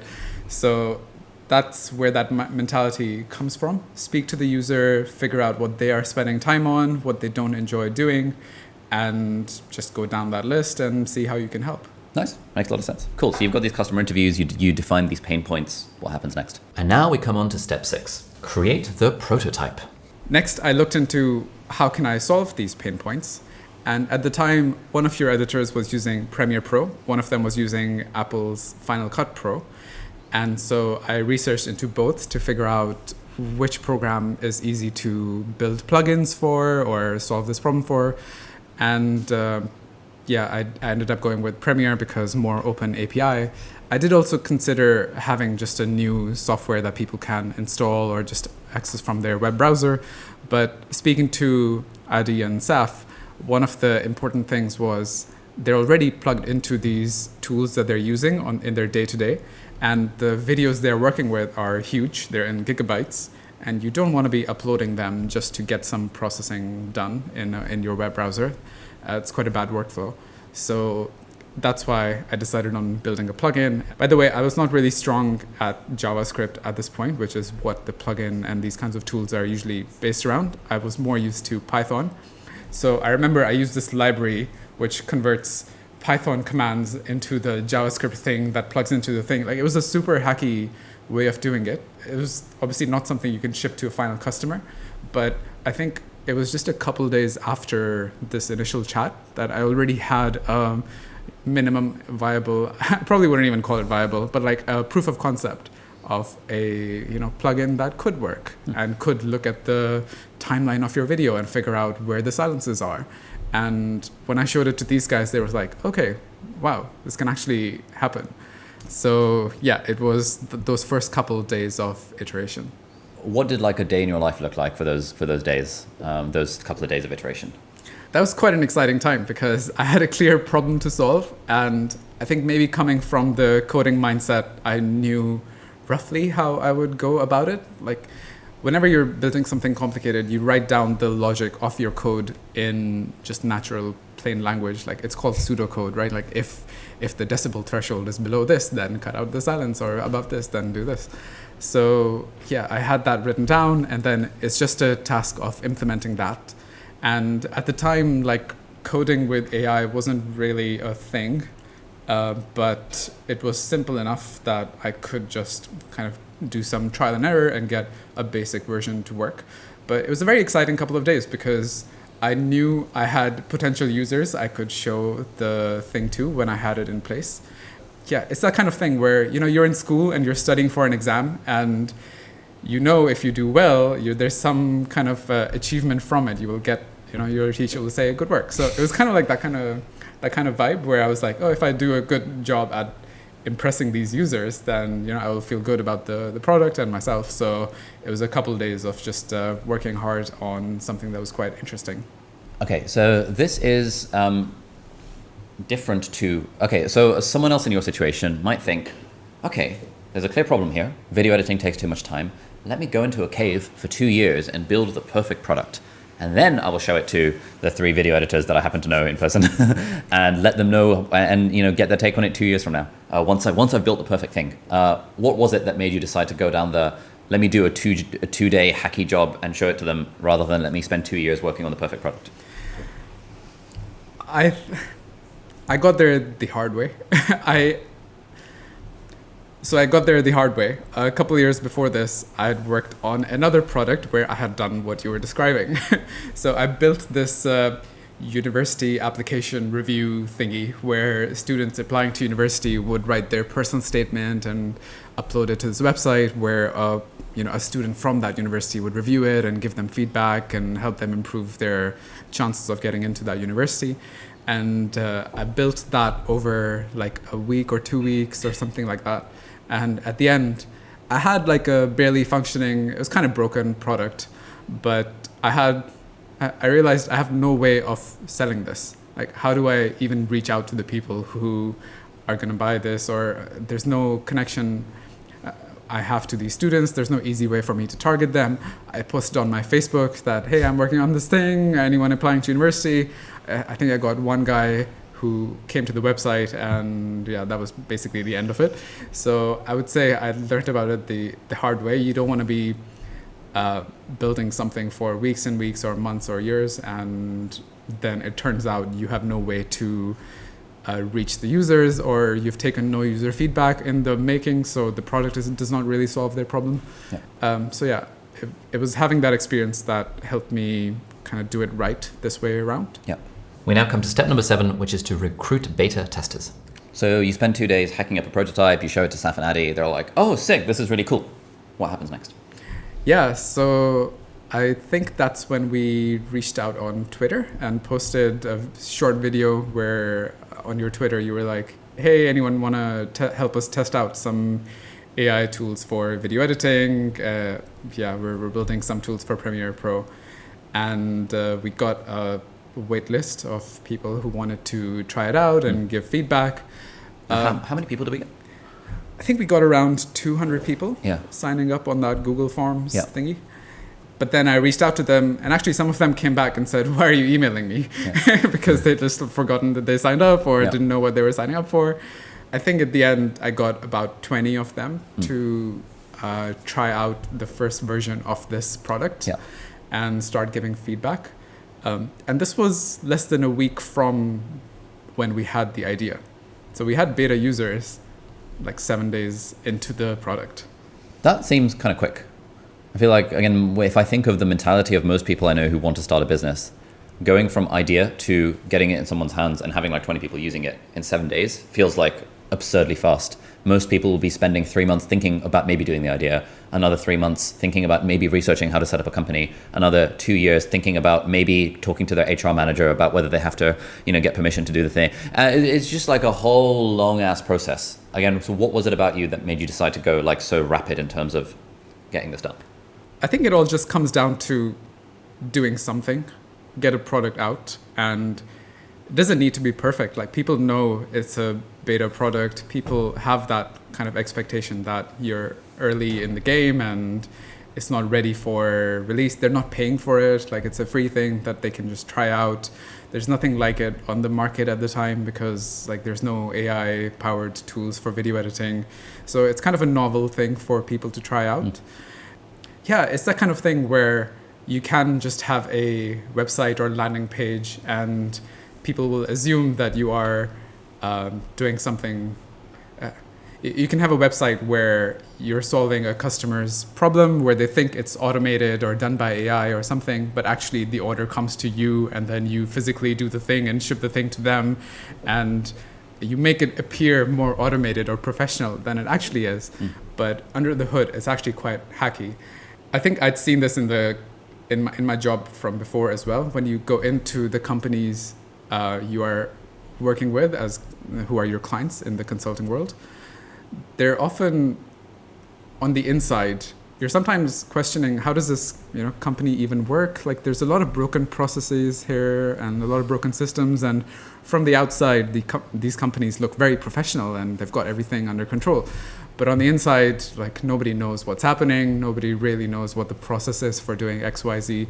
So yeah, I think you kind of give existing products or services or companies too much credit for how properly built it is. Yeah. And actually, a lot of these things are under the hood. They're quite hacked together and barely functioning. Yeah. So I think there's actually quite a low bar for getting something to users, and you do have to message it the right way. Like, you have to tell them this is not a final product that I'm going to charge hundreds of dollars for. This is just like a beta test thing. It's kind of new on the market. Yeah. You have a committed developer who's going to respond to your messages and give you like a new version of the product the same day or the next day if you have a complaint or you have a feature idea. That was a key theme of the beta test, by the way, which after that point, we had a 1.5 month period of beta testing. And whenever somebody would have an idea on, oh, I wish the silence cutting feature would have this thing where I could change this setting, I would typically just make that change and give them a new version of the product in a few hours or the next day latest. I mean, imagine yourself in that position. Like, you're giving feedback on a product you are using and you get a new version with like your custom requirements built into it. That's amazing as a user. So I think there's probably a right way to do a beta test in that sense, like be very responsive to your users. Yeah. So yeah, where you're lacking in product, you can kind of make up for it by being really committed to your users. Would you have done this idea if you didn't have access to like 3 video editors that you happen to know personally and like access to a couple of dozen more? And if you and if so, then how would you have gone about like recruiting that initial crop of users? No way. This was the top idea only for the reason that the users were easy to target, and I had access to alpha testers and people I could bounce ideas with. Yeah. And if this idea was top of the list using that framework of Alex Hormozi's kind of 4 dimensions of picking a market and a problem. So if we didn't have that, then the second idea was going to be something around consulting, the consulting toolkit, making it accessible for small businesses. And in that problem or in that market, I know how the users think, I know how to reach out to them and how to message them. And that's probably what I would have gone with. I think it's all about leaning into your advantages. And at the time, this distribution advantage was accessible, but if that had been cut off, then I would have gone to the next advantage, which was coming from this consulting background where I have a network of potential customers, potential companies who could use these services. So I would have just gone with that. But if you had to do Firecut and you were like, okay, I think this is a thing, I just don't know any video editors, like how would you go about trying to find people? Is that something that you've ever sort of really done, like really try and go out to strangers? Yeah, I think that's where the hustle mindset comes in. Like, first of all, get familiar with the industry yourself, like edit a few videos and, make sure you just get a first idea of what you think the problems are. Then I would probably go into every forum I can think of, like join Discord groups or Slack communities where video editors hang out, or go into Reddit forums and ask people what big problems they have with video editing today. And like people like to complain about things, and it's quite easy to just find problems wherever you look. So yeah, I think there's probably a bit more of the hustle mindset on find those people and find what they're complaining about, see if it's something that you can help with. Does it feel like a problem you can solve for them? And yeah, just get that first critical mass of alpha users or beta users who could help inform your thing. And with that consulting idea, if I had gone down that route, I wouldn't have just made a product and started selling it on day one. I would have worked with some companies for free initially to figure out what are their problems, how could I help, build a product with them that I could sell on to future clients. There's this whole thing about when you have a new product, there are like the 3 L's. There's lettuce, logo, learning. Lettuce is money, right? So if you have a customer, you have to get either money from them, like you're charging them. You have to get some learning from the experience. So either you are like very early and you're getting their feedback and you give it to them for free in exchange for you developing the product and learning, or you get the logo, which is like their testimonial on your homepage. Yeah. So I like that. That's good. like when you're starting out,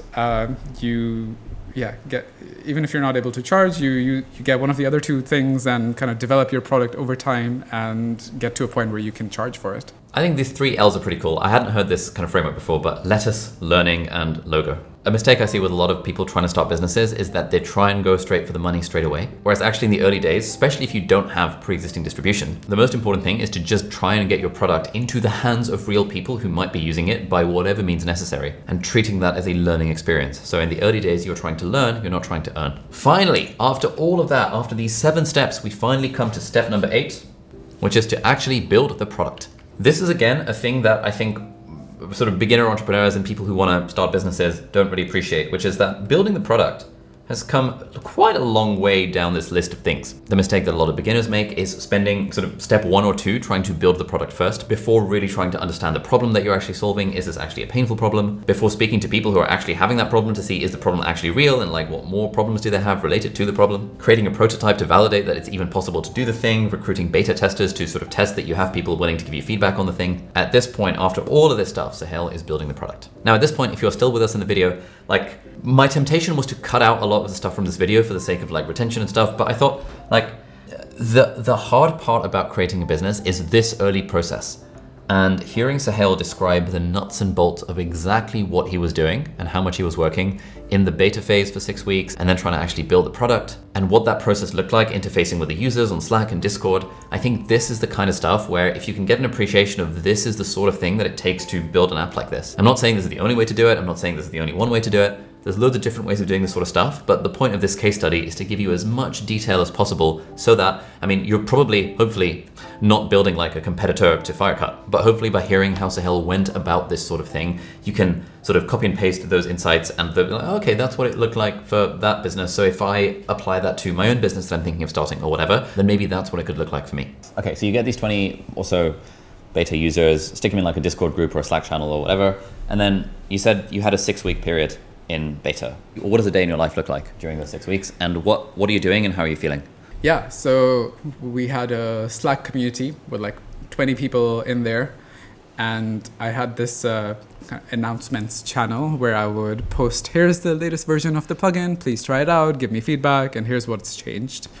And there was the customer feedback channel where people would be like, hey, I'd love to have an option to add captions or have a better control on the zoom-ins that you're doing in the plugin. And a day in the life would just be looking at that list of ideas or problems and just coding, publishing a new version, typically 1 version a day, sometimes 2 if I'm being ambitious. And if I ran out of customer feedback from that group, I would either go back to the interviews I did with your video editors because they had listed a ton of things that it's definitely going to take more than 6 weeks to solve all of those things, right? So there's some ideas there. And if I somehow had run out of ideas there, it's this concept of dog fooding where like you use the product yourself so you know what the problems are, and you can be a video editor yourself and edit a video, and you can immediately get a sense for, oh, here's something that took me 20 minutes to figure out. Can I make it a 1-minute thing with the plugin? So yeah, a day in the life at the time was looking at the feedback I'd gotten. If I ran out of that, look at the interviews I did with your editors and just coding and publishing new versions. Why not start with the dog fooding thing? Like, why bother? Like, why not build the product in a way that, because you knew how to edit videos. So why not just try the process yourself and see, okay, it takes me 10 hours to edit a video. How do I build a plugin that takes it down to 20 minutes? Why did you start with existing users rather than yourself, given that anyone can learn how to edit videos? I was trying to sell this product to people who were editing for professional YouTube or content platforms, and that's your video editors were in that game. Yeah. I was not in that game. I was doing a music video channel back in the day, and the videos were like all single camera from like this shitty, like old, those digital cameras you had before phones. Yeah. And editing those in like Sony Vegas or a bit of Premiere maybe at the end. Custom. Like I would not have bought that product because I was not making professional content for YouTube, and so it didn't make sense for me to be the customer. While I could have learned a bit about video editing myself, Like these people have been doing it for like a decade or something, right? They've been doing it for much longer than I have. So why not just speak to them for half an hour, and I'll already know more than I can learn on my own for, you know, days or weeks of just video editing myself. Nice. How are you feeling in these 6 weeks compared to, let's say, 6 weeks working in your corporate consulting job? Oh man, it was such a rush to actually see people using something I'm working on. Yeah, it was very exciting to see people engaging with new versions of the tool, actively giving feedback. It wasn't all amazing feedback, by the way. Like there were tons of people saying, "What is this shitty thing? I'm gonna leave the Slack community. The thing is buggy and this doesn't work and whatever." And I had this strange moment where I was like, I'm actually glad for the negative feedback as well, because there was still the fact that someone had taken time out of their day to try out something that I had built.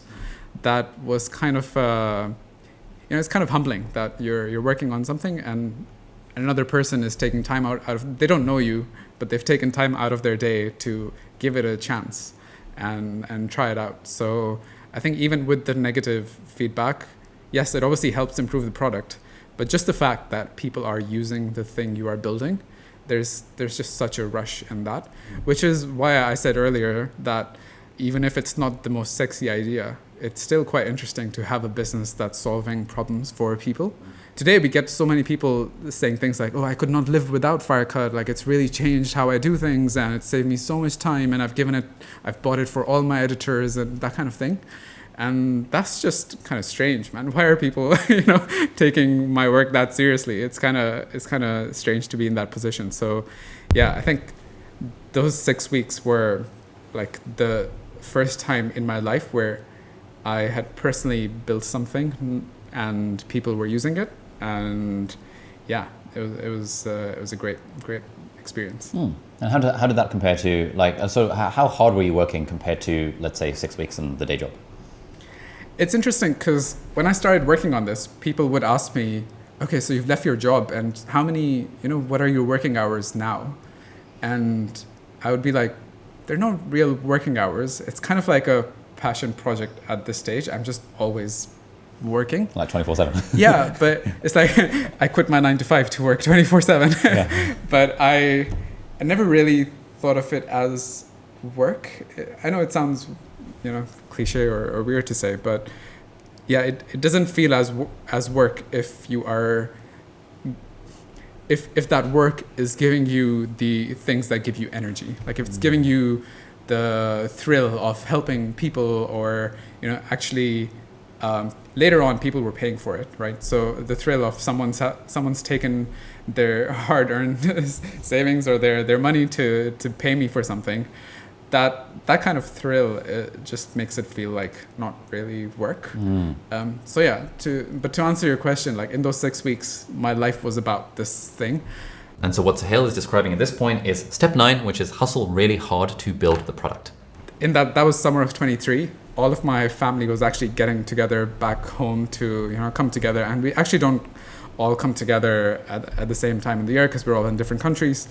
And everyone was there except for me. And I was like, "Oh, should I go back and kind of do this family reunion?" Or, I had this moment where I made a conscious decision to be like, no, I gotta focus on this thing. Like it does take commitment and time. And actually it wasn't that difficult of a decision. Like I can always go and see my family. But for me, it was like, I have this momentum going.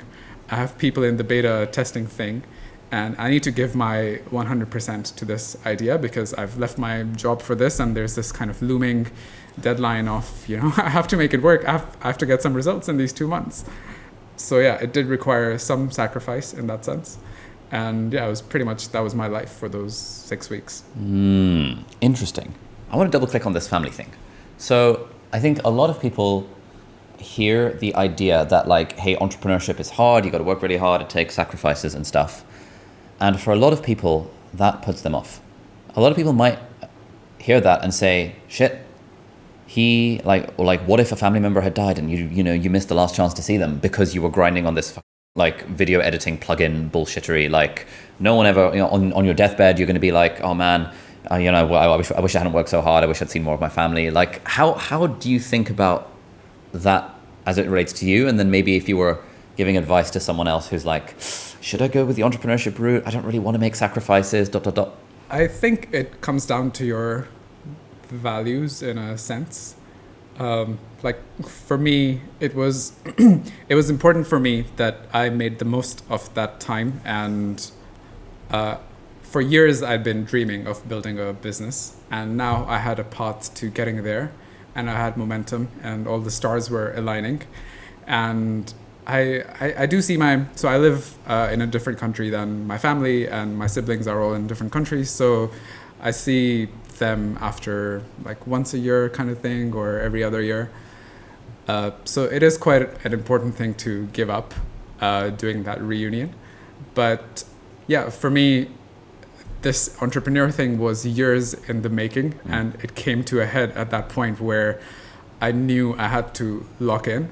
And maybe there's a world where I had gone for a week and come back, and maybe I was going to be more refreshed and continue working on it. So who knows what would have happened in that alternate timeline.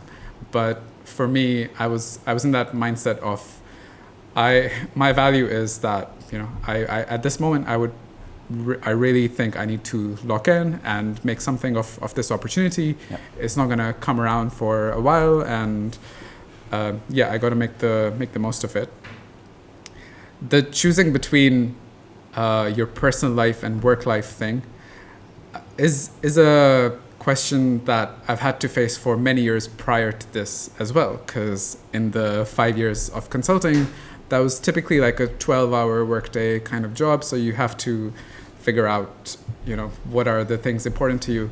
And the culture there is like you figure out what's important to you in your personal life. Like for me, it's important to, let's say, go to the gym in the mornings, or on Wednesday evening, I want to have, date night kind of thing. Or if someone has kids, they will be like, 4 to 6 p.m. is always blocked out because I need to go and, there's bath time with kids and I want to enjoy that kind of thing. So there are ways to prioritize what you value in your personal life and still kind of get that done and make it work. It doesn't have to be one or the other. You just got to find that balance for yourself. And there will be times when the balance is off. Like over here, the balance is obviously more in the work side of things. But looking back now, I think that's fine. I don't regret making that decision. Like at this point in life, I'm happy that I locked in, rather than, okay, yes, I would have had a nice summer with the family, but I can always have the summer next year. Yeah. So it can happen again, right? Okay. A lot of people quit the corporate job because they want to work less. They have this dream of like fun, freedom, flexibility, fulfillment, like being able to go to the gym in the middle of the day, being able to wake up whenever I want without an alarm. I'll be done by what maybe I could work 3 days a week so I can like do music on the side, etc., etc.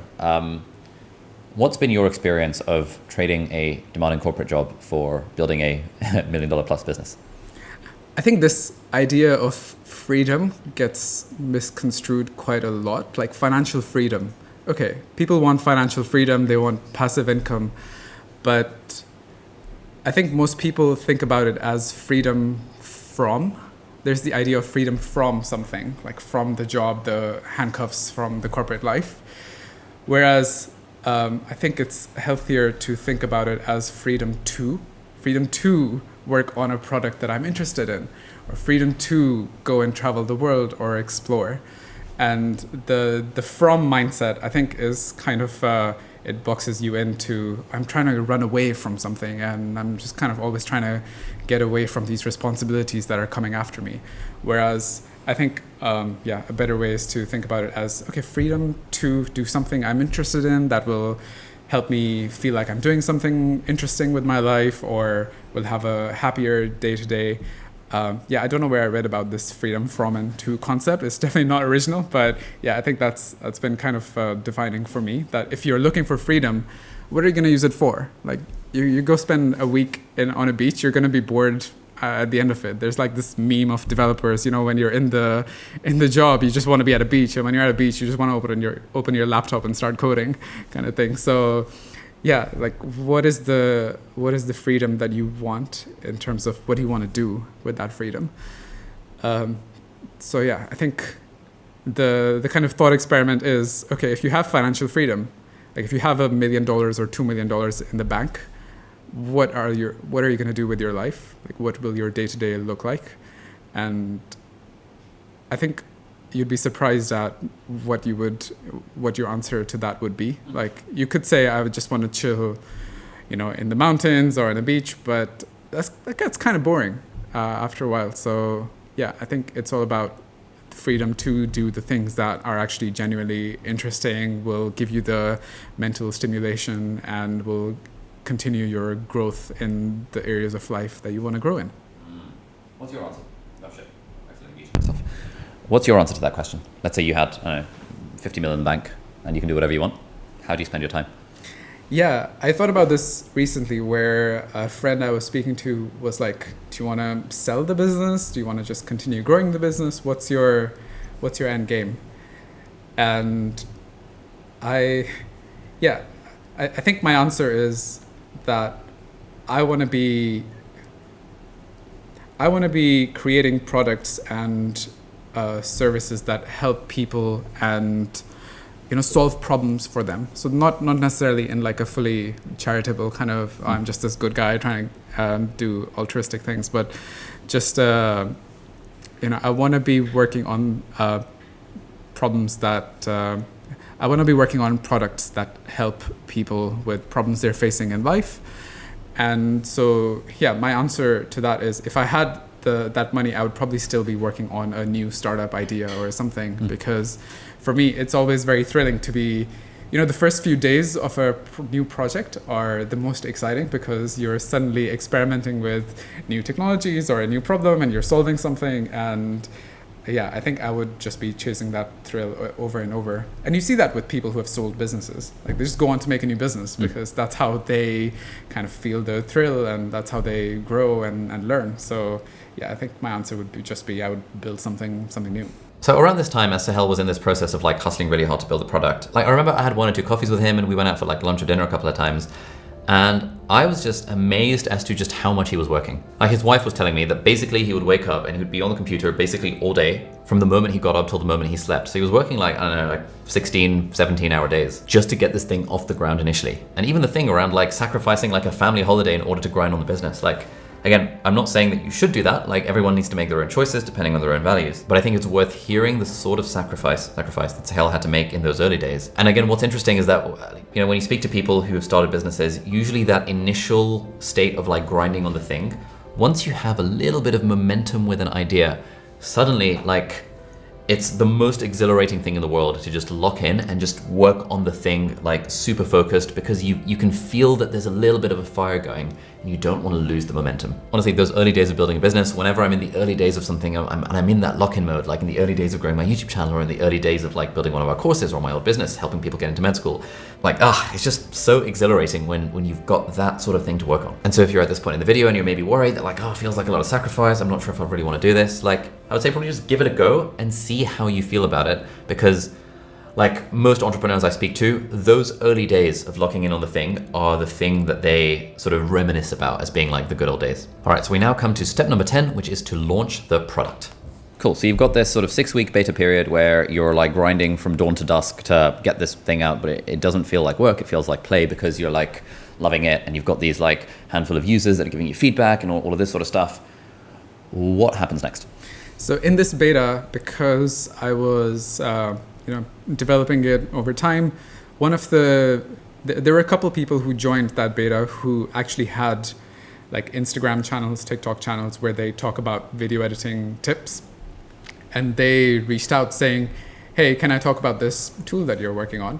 Yeah, I hadn't specifically invited these people or reached out to them at all, but just the fact that I was working on something interesting that was solving a problem meant that the word got out and eventually made it to these influencers or creators. And I said, yeah, sure, like you can talk about it and tell your followers. So it's kind of a blessing that just kind of came through that beta testing group.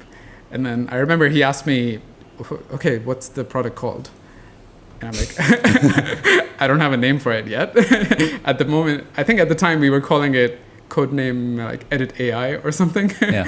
And I think I had a chat with you and Saf and maybe Eddie asking, what are some ideas for names? And we literally came up with the name Firecut in that Slack chat, and I sent it to him. He was like, mate, I've got to record this video. Tell me the name you want for your product.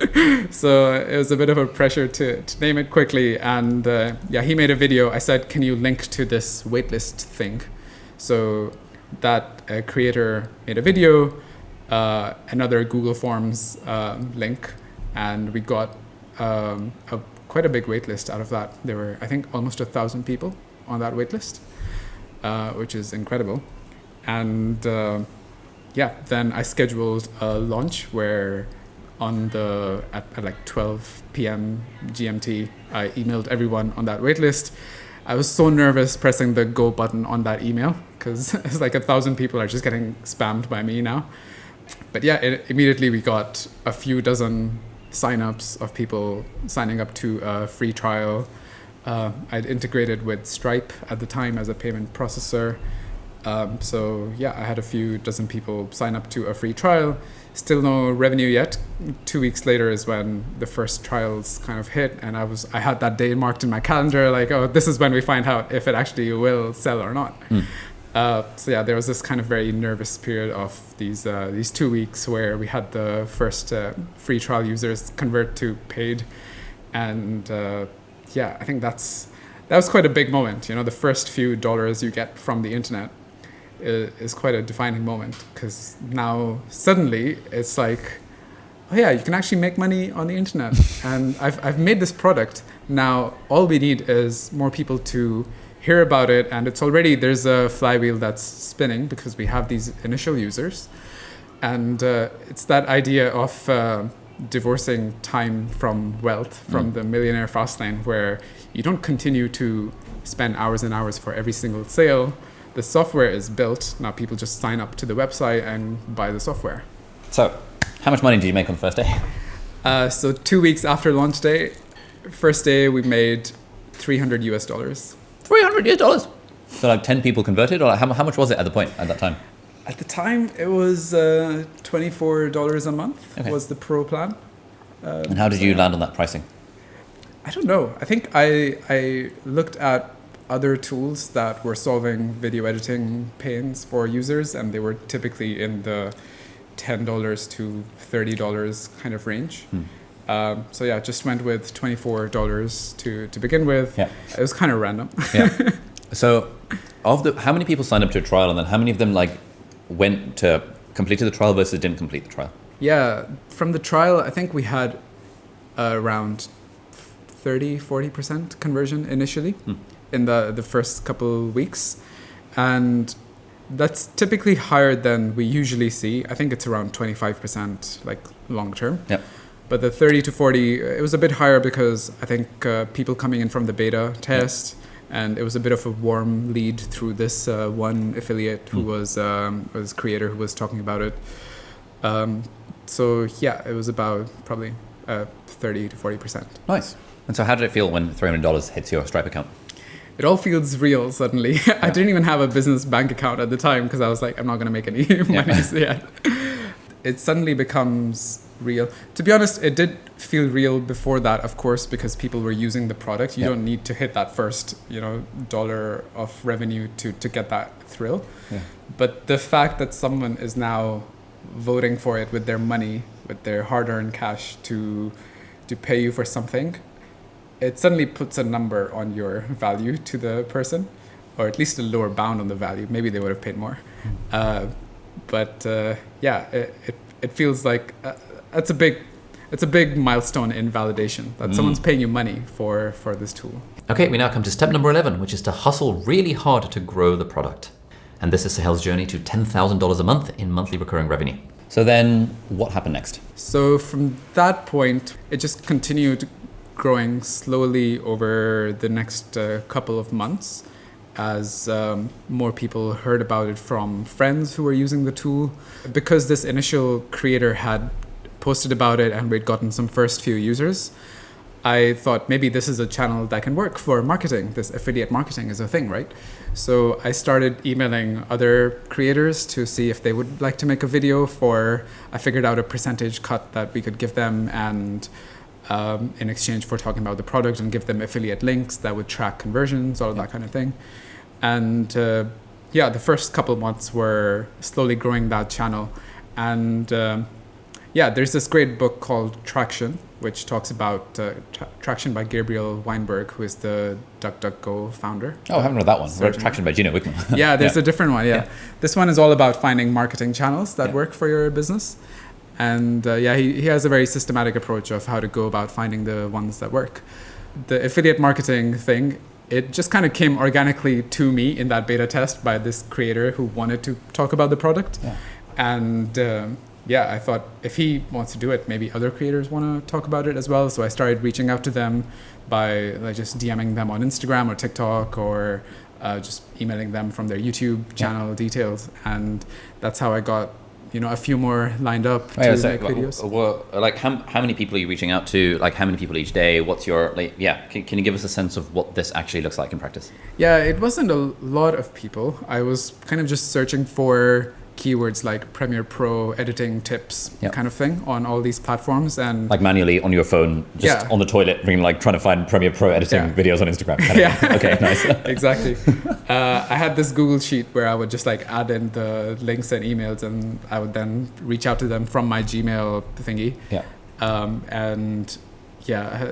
They most of them did not reply, but you just need a small percentage to reply for that effort to be worth it. And do you have a sense of what that percentage is? Like in because I guess this would be called cold outreach. Yeah. Because they have no idea who you are. You're a randomer who's just appeared in their inbox. How many emails are you having to send to get a reply? Oh, you have the data on this. Perfect. From my outreach, probably 30% of the people would reply. Oh wow, that's pretty high. It's pretty good. Yeah. And about half of them were, so not all of them were positive. Half of them were let's do something, or I can make a video. But even of those, some were pay me upfront for the video. And at the time, we had no money. So okay, I cannot really do that at the time. That rules out some of the bigger creators that we could have gone for. Yeah. So 30% overall reply rate, probably 15% had some kind of positive, I can make a video. And probably 5 to 10% out of the total. If I reach out to 100 people, 5 or 10 of them would be willing to make a video just for the affiliate commission kind of thing. Okay. And the percentage is high for cold outreach because this was the first time searching for these creators, and it's quite an interesting tool for them to talk about. Just organically, because they are making videos about the latest tools that are coming out, and now suddenly someone has reached out with their tool and given them a cut of the commissions. That immediately takes priority over the things they're discovering on their own. So that's probably why the higher percentage than you might expect with cold outreach. And so how many emails are you sending? Tens or hundreds or thousands of emails? What are the actual numbers? I think at the time I was probably emailing 50 to 100 or so a day. Whoa, just 50 to 100 people a day. Yeah. You're manually emailing, you're finding the contact details on Instagram and TikTok of 50 to 100 people every day. Yep. Are there that many people who are making videos about video editing tips? I mean, you run out of the keywords and you have to get a bit creative, but you just I searched across YouTube, Instagram, TikTok, and find everyone and anyone who's talking about video editing, about Premiere, about adjacent things like After Effects or CapCut or DaVinci Resolve. This sounds like such a grind. And is this what you thought you'd be doing when you quit your fancy corporate consulting job? Just cold emailing random TikTokers? You got to do it, man. It has to be done. How else are you going to get it in front of users? And to be honest, this is quite high leverage, because imagine I reach out to 100 people. 10 of them make a video about it, but those 10 people have followers. They have thousands, some of them have tens of thousands, some of them have hundreds of thousands of followers. And now suddenly hundreds of thousands of people are seeing your tool. That's, it's a lot of work, but it's quite a high leverage activity. So were you not thinking, man, this is not the lifestyle business I dreamed of, or screw this, I'm going to outsource it to ChatGPT, or man, I should hire a VA in the Philippines to do this? How did you not run into the trap that everyone falls into, which is, this is hard and annoying and I don't want to do it myself? Yeah, I think coming as a developer actually is a bit of a disadvantage because you want to solve every problem with more development and you just want to code your way out of a problem.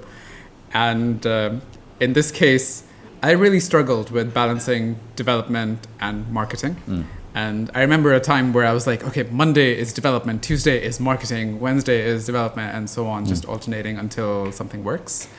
And it was tough, but I think it's got to be done. I think especially if it's something you have built and you're excited to share, that already makes it a bit feel like less of a grind. It's not the sexiest part of the journey, but it has to be done. And I think as a result of doing that kind of outreach, it kind of forces you to break down some walls, and you're like, you never normally email that many people, but now suddenly hundreds of people are getting emails from you, and you're kind of staking your reputation in a sense on the outreach you're doing, because they might be like, who's this spammer who's kind of reaching out to me. I think it just has to be done. Nice. And then how are you like, what's your cold email template that you're doing? Like, what does this email say? Yeah. So we try a few different subject lines because you don't want to be, if you use the same thing, it gets caught in spam filters. It'll be something like, AI video editing plugin, or I collaborated with a YouTuber. I'll maybe say, Ali Abdaal has talked about this plugin in the past, or it'll say something like, hey, their name. I'm a developer working on making video editing easier for creators like yourself. I've developed Firecut, which does these things, like a short list of the main ways it's saving time. Here's what users are saying about it. I'll sometimes chuck in a testimonial. And here's a license key that you can use to just get access to it directly. So I already give them access in that cold outreach email. That makes it kind of very low friction for them to try it out and get started. And are you like mail merge automating this, presumably, so that you're not manually typing this out, but you're like BCCing a bunch of people? Like, what were you doing to make this process more efficient? Yeah.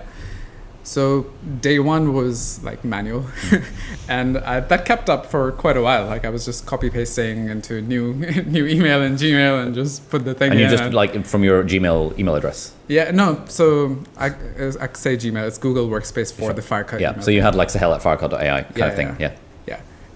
To email out these to these people. At some point, I did a mail merge thing to automate this a little bit, and then eventually I got this tool that I use for email outreach, and it's basically this thing where you can import a CSV file with like all the names and emails, and also their license keys, which I've generated for each one of them individually. And it goes into the template and it sends out the emails. And these tools are actually quite nice because they will send out the first email, and if no response in like a week, they will do a follow-up email with the template you can define. And then a few days later, they can follow up again. And then, after 3 emails or whatever, you can just call it quits and stop spamming them. That's kind of the process, how it looks like now. And how many emails do you estimate you've sent in the last 2 years since starting Firecut?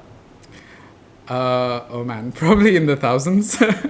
It's been a lot of cold emailing. Like, so these days, like how many emails do you send each day or each month? Like what are your numbers? Yeah. And like how many DMs, and like just to give people a sense of like what it takes. Yeah. So I've actually now hired someone to help me with this. So this is probably 6 months after launch, when I was like, I'm spending too much time on this, and let's just get a playbook together of how this can work. I'd read this book called Buy Back Your Time, by Dan Martell, I think, which talks about how can you automate or delegate things that you are working on when you want to be focusing on other things. And so I hired someone to basically go through this playbook. I use this thing called the camcorder method, where you just like screen record the thing you're doing. It shows you doing the task very clearly, and then you just give it to someone to just follow through it step by step. And now this person will do the search of new affiliates for me as well, like looking up on YouTube, Instagram, TikTok, to find new affiliates and get their details in our spreadsheet and generate license keys for each of them and then put them in this email automation tool. So now we've got this whole process where I'm basically not involved in this side of the business at all now. Nice. It's all done automated with this email outreach tool and the assistant who is kind of doing the search for new affiliates and putting into the outreach tool and then also onboarding them when people give a positive response. So it's all now automated and delegated. Nice. So how many emails are you sending? How many messages is this person like? What's the sense of the numbers? Yeah, it's probably around like 30 to 40 emails a day. And then probably 20-ish DMs on various platforms. So you're literally sending like over 10,000 emails a year and around like 5 to 10,000 DMs to get this in, to get more people to know about this thing. Yeah, exactly. I mean, it's got to be done. How else are you going to find users, right? Did you know that this would be the sort of numbers you would need when you were dreaming about starting your business? Like, how much of this came as a surprise to you? No, obviously not. Like, I didn't even know this was going to be the channel we're going to use for marketing. Yeah.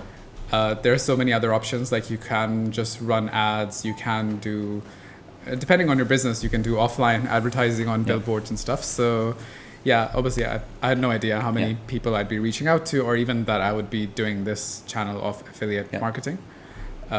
So yeah, I think it depends on your business, depends on your growth strategy, what you find works for you. Yeah. And it's actually not easy to find a marketing channel that works, because since then we've tried other things as well to see what else can work, like paid ads, for example, or just SEO. And it's quite difficult to find something that works. So you sort of, in a way, accidentally lucked into this random Instagram guy talking about your tool on like day one. And then that helped you realize that affiliate could be a thing, targeting like micro and some macro influencers via cold email outreach. Yeah, and I think the way to get to it is if you get those beta users and there seems to be some traction there of they like what you're working on and they tell their friends about it, you can start interviewing them to ask, where do you hear about new products and tools? Because we did that as well. Like early on, I would speak to some of these users and say, where did you find out about this? Was it through this creator, or you saw it mentioned in this blog article or something? And that gives us a sense for where they are finding tools to use today, and where could we then grow our presence in, because these people are not coming in through seeing a billboard out on the streets, right? So that doesn't make sense for us to do, and you're not going to know what works until either you look into a marketing channel or you speak to your users to find what they are, getting awareness from. Nice. How long did it take you to get to $1,000 a month? We had $300 on that first day, right? So it was within that week. Oh, so that week you got to $1,000 a month. And then how long did it take you to get to the coveted 10K a month? The 10K a month was a couple more months after that. Okay. I think we were having this dinner where I was like, hey guys, I've reached my goal of 10K a month. It was with you and Nate and Sam. And it was 2 months until getting to the 10K a month, which was the target initially, right? So 2 months from start to finish, or 2 months after the launch, or like? Yeah, so this is 2 months after launch. So it took you 2 months to like build the thing? It was like starting in May 2023. It was around September 2023. Okay. So 4 months. Nice. All right, so at this point, 4 months into the start of the journey, 4 months after quitting his job, Suhail has just hit $10,000 a month in monthly recurring revenue. And again, just to address the thing that I know some people are going to say, that like, oh, it's really unfair that he had Ali Abdaal to partner with. Like, I had basically nothing to do with the product going to 10K a month. Yes, I tweeted about it, and I think I made like an Instagram story about it, like in the super early days, just to recruit that initial like 20 or 30 beta users. But basically from that point on, for the next like 3 months, Suhail is like grinding away, sending thousands and thousands of like cold DMs and cold emails and stuff. He's not leaning on the partnership with me. He's not saying, hey Ali, can you make a video about this? Can you tweet about this? Or any of this sort of stuff. He's just straight up grinding and hustling to grow the product. And so the thing that I really took away from this was, as you could tell from the conversation, in terms of like just the sheer number of emails and DMs being sent, that whoa, that was a lot of work that went into it. It's boring work, it's not sexy work, it's not exciting. Like a developer is always interested in developing stuff, not sending cold emails. But Suhail did the thing that needed to be done to get the product in the hands of other influencers and affiliate type people and giving them free license keys and things like that, just to make it super easy for other people other than me to share the product with their own followers. And then finally we come to step number 12, which is continue to scale. And then how has what's the graph of revenue growth looked like since then? Yeah, it's been like pretty linear growth since then. So that 10K is basically 2 months after. So that's 5K a month growth per month. And that's been pretty much consistent since then. So that's the thing, actually. It's tricky to keep the same growth in absolute terms because your churn rate comes more and more into play as you grow. Yeah. So imagine like 5% of users are leaving every month. As would happen for like software, like software as a service, subscription type businesses. There's this concept of a churn rate percentage. And as you grow the business, the number of people who are leaving increases as well because it's a percentage of your total users, which means now you have to get more users to fill in that gap. I found that over time we've needed to, try a few different things, experiment with ads or SEO, for example, to get over that. So each month you're making around $5,000 a month more than you were the previous month. So you're adding $5,000 of monthly recurring revenue. Yeah. That's absolutely sick, man. That's mental. Yeah. So over time your percentage growth rate is actually going down because 5K as a percentage of like 90K is like smaller than 5K as a percentage of 10K. Yeah. But I guess that's normal. I think it's normal, and actually it tends to, depending on the business, of course, but for this type of thing, it does tend to plateau unless you change something about the business. And the plateau just comes like mathematically from that churn thing. Because at some point, the churn percentage, if you assume that's constant, the number of users churning is higher and higher. And at some point, it will match the number of users coming in. And at that point, you're not growing at all. So there will be a plateau unless you change something fundamental about the business, like reducing the churn dramatically or somehow getting more users more cheaply, trying other marketing channels, those kinds of things. So, nice. Okay, so 4 months into the journey, you have the idea in May of 2023, you launch it 2 months later, and you get like $300 on the first day. And then 2 months later, you've hit your goal of 10K a month within 4 months, basically, of quitting your job, if you exclude the 1 month holiday you took. How did it feel to hit your 10K a month goal? It was surreal because this is 10K a month, which means it's not just a one-off thing that I've accomplished in September 23. It's now recurring revenue. There are people subscribed to this product. And I think that was the moment where I felt, that was the first kind of moment of feeling financial freedom, because now I've hit that theoretical goal. And to be honest, had I not had that discussion earlier with my friends around, 10K is the goal, I probably wouldn't have felt anything special about that moment. It would just have felt like, okay, we're at 10K, the next month should be 15K, that's the next goal, and then the month after that should be 20K. And I think having discussed that 10K mark earlier in the journey, that did feel like a special milestone of, okay, now I can sustain myself as a lifestyle business kind of thing. And anything beyond that is now just a bonus. And then, so if in these 4 months, is it just you working on this, or have you hired anyone? Like, what's your costs? So secondly, how much does it cost to run a software like this? Like, how much are you paying in like fees to AWS or like AI fees or whatever? Yeah. So for software businesses, unless it's very, very intensive on compute, like if you're generating lots of AI images, for example, the costs are typically very low for software businesses. Like typically there'll be 90% profit margin, usually higher than that, depending on how, cost efficient you are. So yeah, the cost to run the business, if it's at 10K, then it's like 1K a month or less. Nice. So you're basically making $9,000 a month of profit at this point because it's just you. Yeah. So then how long does it take for, like when do you hire your first person, and what revenue is that at? Yeah, so the first person I hired was 6 or 7 months after doing the product launch. Yeah. So I had these 6-7 months where I'm the only person who is developing the product, also messaging.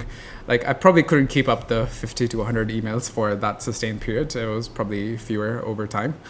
But yeah, it was 6 or 7 months of me just doing it on my own.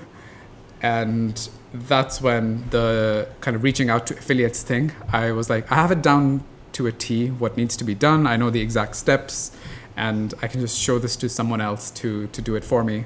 So that's when I hired an assistant and just showed her the playbook and got her executing. And that part of my business just became fully automated at that point. Yeah. Okay. So you initially hire an assistant. Roughly how much do you need to pay for someone to do this sort of thing? Depends where in the world you hire. It can be anywhere from like $300 a month to $3,000 a month or $5,000 a month. Depends on their responsibilities. Yeah. If it's something like very specific, like just follow this playbook and I've got it all written down, you just need to execute, then I would suggest it could be something like $300 a month or $500 a month if it's in a low cost of living area. So your assistant, what's your setup? So she's in Pakistan, which is low cost of living. So we can kind of give her a good salary for Pakistan. Yeah. And still get a good outcome on the business. Nice. Okay, cool. So like 8 months into the journey, you hire the assistant. And then at this point, sort of we're now basically like 2 years to the day where you came up with the idea. What does the team look like right now? So at the time, you're asking just now? Yeah, or just how did it change over time or whatever? Cool. Yeah, so shortly after the assistant, I hired the first developer. And this was the first time someone else came into the code base and helped me develop. And actually thinking back on it now, I remember when he looked through the code base and like he's obviously like a professional software engineer, so he knows how to do things the proper way. And whereas I just kind of duct taped it all together to just work. I remember this like DM from him, which was like, to be honest, Suhail, I'm surprised it works. And this is when you're making like 50K a month or something. We're at probably like 30K a month at this point. Yeah. So you're making $30,000 a month, like duct taping random shit based on like coding that you learned back in 2008, kind of thing. And this professional developer comes in and he's like, "What the hell is going on here?" Yeah, he was like, "I need to refactor this code base to make it more, like a real code base." Anyway, so that was the first developer, and then probably 6 months after that, I added the second developer. Around 6 months after that, we added someone on growth. I actually hired my wife for that role. Nice. So, she's helping me with the growth side of Firecut now. Nice. I've been seeing her Instagram reels. I'm like, if you're a video editor, that kind of stuff. So now you are like, what's your life setup at the moment? What has this business allowed you to do? So when I first quit my job, at that point, I knew I didn't want to go back to a job after reading The Millionaire Fastlane. And I guess 4 or 6 months after that, when I hit 10K a month, that was the point where that felt more like a reality. Okay, now we're at that point where I think I don't need to go back to a job, and I have this recurring revenue thingy that's going to sustain my lifestyle. So that was the point of financial freedom, so to speak. And now we're a year and a half on from that. And about 6 months ago, I wrapped up my flat in London and completely left off I started nomading. So now I'm just kind of taking this remote work all around the world, working in a different country every month kind of setup. I mentioned my wife is working now for the business, so I convinced her to leave her job and help with Firecut about 6 months ago. And it's been quite a change. Like previously, it was all very conventional kind of path where I'm working on this corporate ladder kind of job where the goal is to get to a higher level of the ladder. But now it's completely different. We can work from anywhere, and just as long as the team is supported and delivers on their individual tasks, then the business keeps running. Yeah, nice. That's pretty sick. What does the team look like at the moment? So it's a team of 5, including myself. It's 2 people on development and 2 people on growth. All right, so at this point, we've talked about the 12 steps that got Suhail to the point where he's now doing $90,000 a month in revenue. In the rest of the conversation, we kind of riff a little bit on advice that we would give people who want to start their own businesses and the pros and cons of Suhail's like financial freedom, digital nomad type lifestyle. If you were to make your strongest case for why someone should not try and do this, what would you say? And by this, I mean quit the job to create business that then allows them to make loads of money. I think if you want stability and like really want a conventional, successful life where you get a mortgage and you have a family quite early and you just have a high-paying job in a big city like London or New York or something, then it probably makes sense to just work up the corporate ladder in your job. And especially if you find something that's really inspiring to you that you want to work on, then I think that can just work.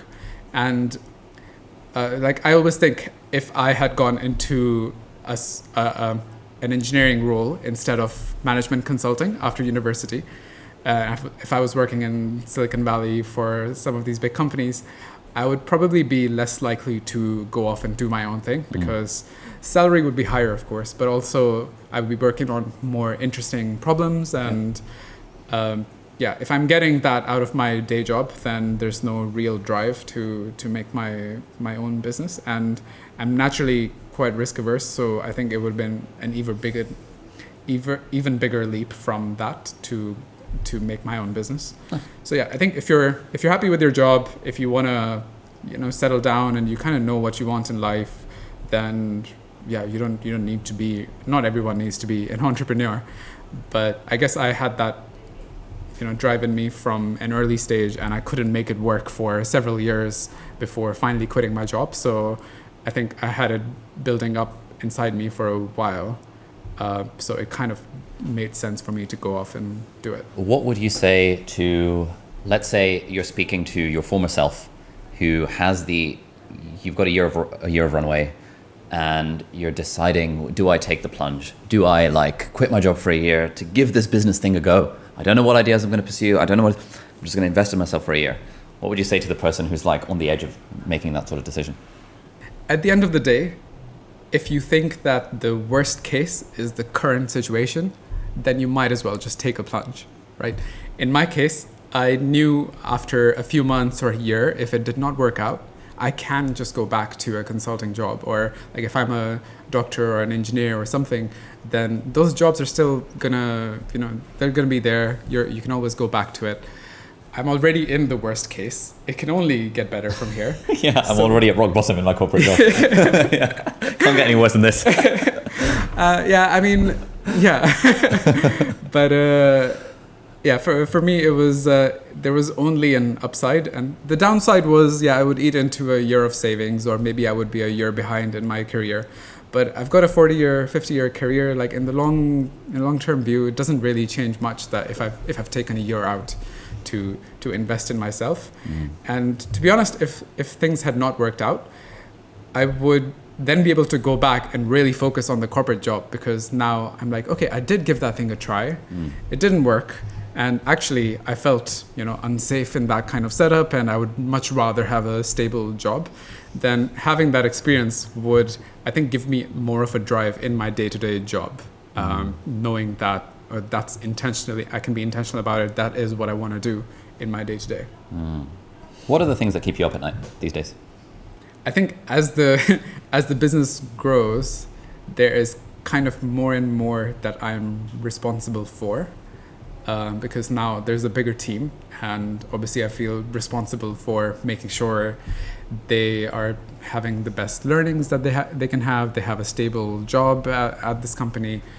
I have more users that I'm answerable to, and there's a bigger business to make sure it remains stable. And there are obviously threats and risks to any kind of business. So the further we go along this journey, the more responsibility I feel, in a sense.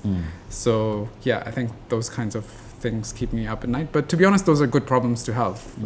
I would rather be doing this than solving consulting cases for a living. So okay, how hard would it be for a competitor to just vibe code an alternative, a competitor to Firecut and steal your lunch?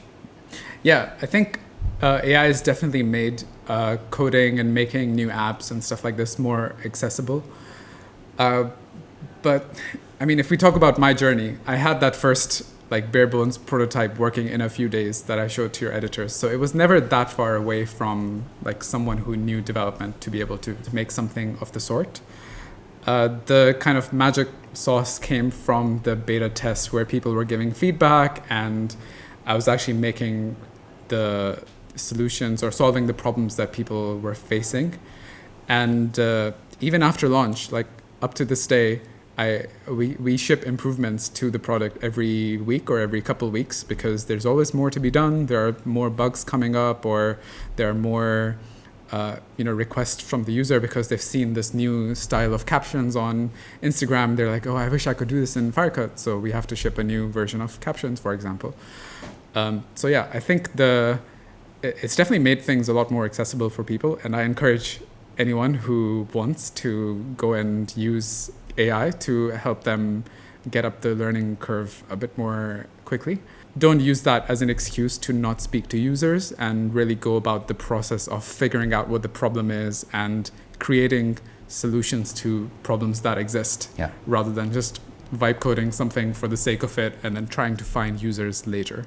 Why have a team at all? Why not just, hey, AIs are replacing software developers. Why the hell are you paying 2 software developers? And why do you have 2 growth people? Why not just use vibe marketing? ... The answer is ownership. You can get AI agents, and it's only going to improve from here, right? You can get ChatGPT. They released this Codex thing the other day, or Devin or whatever, to help you solve problems in your code base, and it can even like put the new code in your code base. But the answer is ownership. Like having someone who is the end accountable, responsible person for the code base, and whose duty it is to make sure that the bugs are fixed, new features are shipped, and all of that stuff. That's such a headache off my shoulders, right? Like I don't have that responsibility anymore. The buck stops with them. They don't pass it on to me saying, oh, you did not tell me this or that. It's that person's responsibility. So I think even as AI makes things easier to do, that means that person can do more. But I don't think that's a reason that they should not be there in the first place, because the real value they're bringing is that they're taking ownership for that work. And it means I can focus on other problems that the business might face. So yeah, even as these things get more powerful, it doesn't quite replace the ownership aspect of it. Nice. And to what extent are you worried that like Adobe will just build Firecut into Premiere Pro, and then all of a sudden Adobe's killed your startup? Yeah. So this is quite an important thing for us, because with something like a plugin, you have platform risk. And to be honest, you have that with anything you're building, unless you're building something from very, very bare bones. You have some level of platform risk. And in this case, it is that we are building on Adobe's platform. The way we're kind of addressing it for now is that we are an Adobe partner. So we are actually quite close with their product team, and we discuss regularly what things they're working on, what improvements they're making, to make sure we can continue to provide value. And I mean, even now, like Adobe have introduced things like you can edit by transcript and cut out some silences based on that. But it's targeted at 10 million users that Premiere Pro has, whereas our tool is targeted for a small proportion of those that are building content for, say, Instagram Reels. And the level of control they want over these tools, it doesn't make sense for Adobe to provide that for all 10 million users, because now it's like an additional complicated thing in an already complicated product that you don't want to be adding that much flexibility for everyone to use. So yeah, I think that's where our use case really comes in. We're catering to this niche rather than the 10 million users. And that's basically how we get over that. How has your life changed now that you're rich? Would not say I'm rich. Bruv, you're making 90K a month. Like, in what world is that not rich?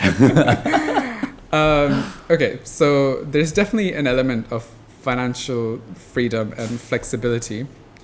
And the way my life has changed is geographical freedom, firstly, because I can work from anywhere. And I've taken the last 6 months to work from different places around the world. And I could not have imagined doing that in my corporate job. like that's not really a thing unless you have a job like that's catered for that remote work kind of thing. To be honest, I still come from that frugality savings mindset. So I don't think a lot has changed lifestyle wise other than just living in different places. So yeah, I'm still kind of very focused on, you know, savings and that kind of thing.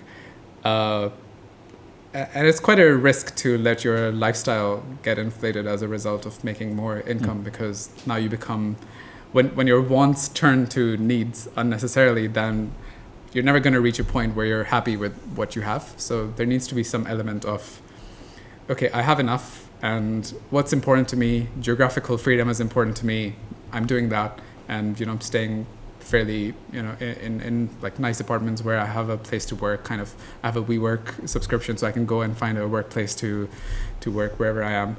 They're a sponsor of the channel, so nice. giving a little WeWork, love that. Yeah. Nice. What's your monthly burn rate in terms of like you and your wife's like expenses? How much are you spending each month ish?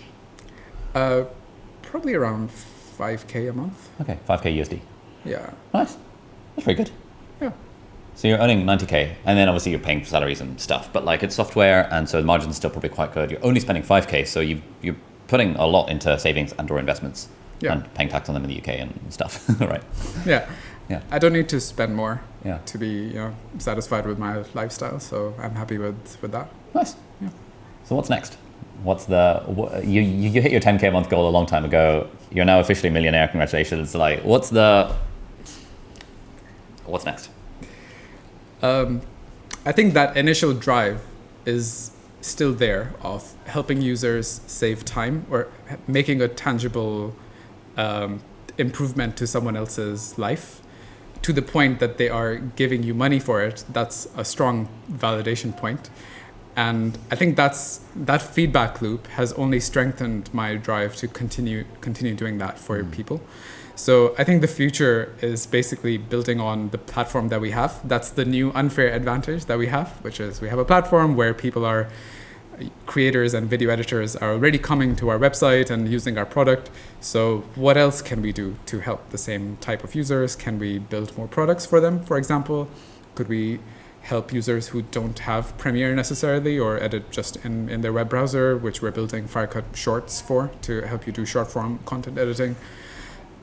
So yeah, I think the future is just find new ways to help users and like continue onwards and upwards. Love it. As it relates to growing the business at every stage of the journey, but if we would just maybe focus on like the early stages, because I imagine most people listening to this are not on $1 million in annual recurring revenue. They're probably more at the starting point. But there's like, yeah, sure, you've come up with a business idea, you've got your beta users. But now there's like a zillion things you could be doing. You could be starting a YouTube channel about video editing. You could be running ads. You could be doing cold email outreach. You could be running billboards in the local TV station. You could be building features A, B, C, D through to infinity, because there's like a zillion things you could do.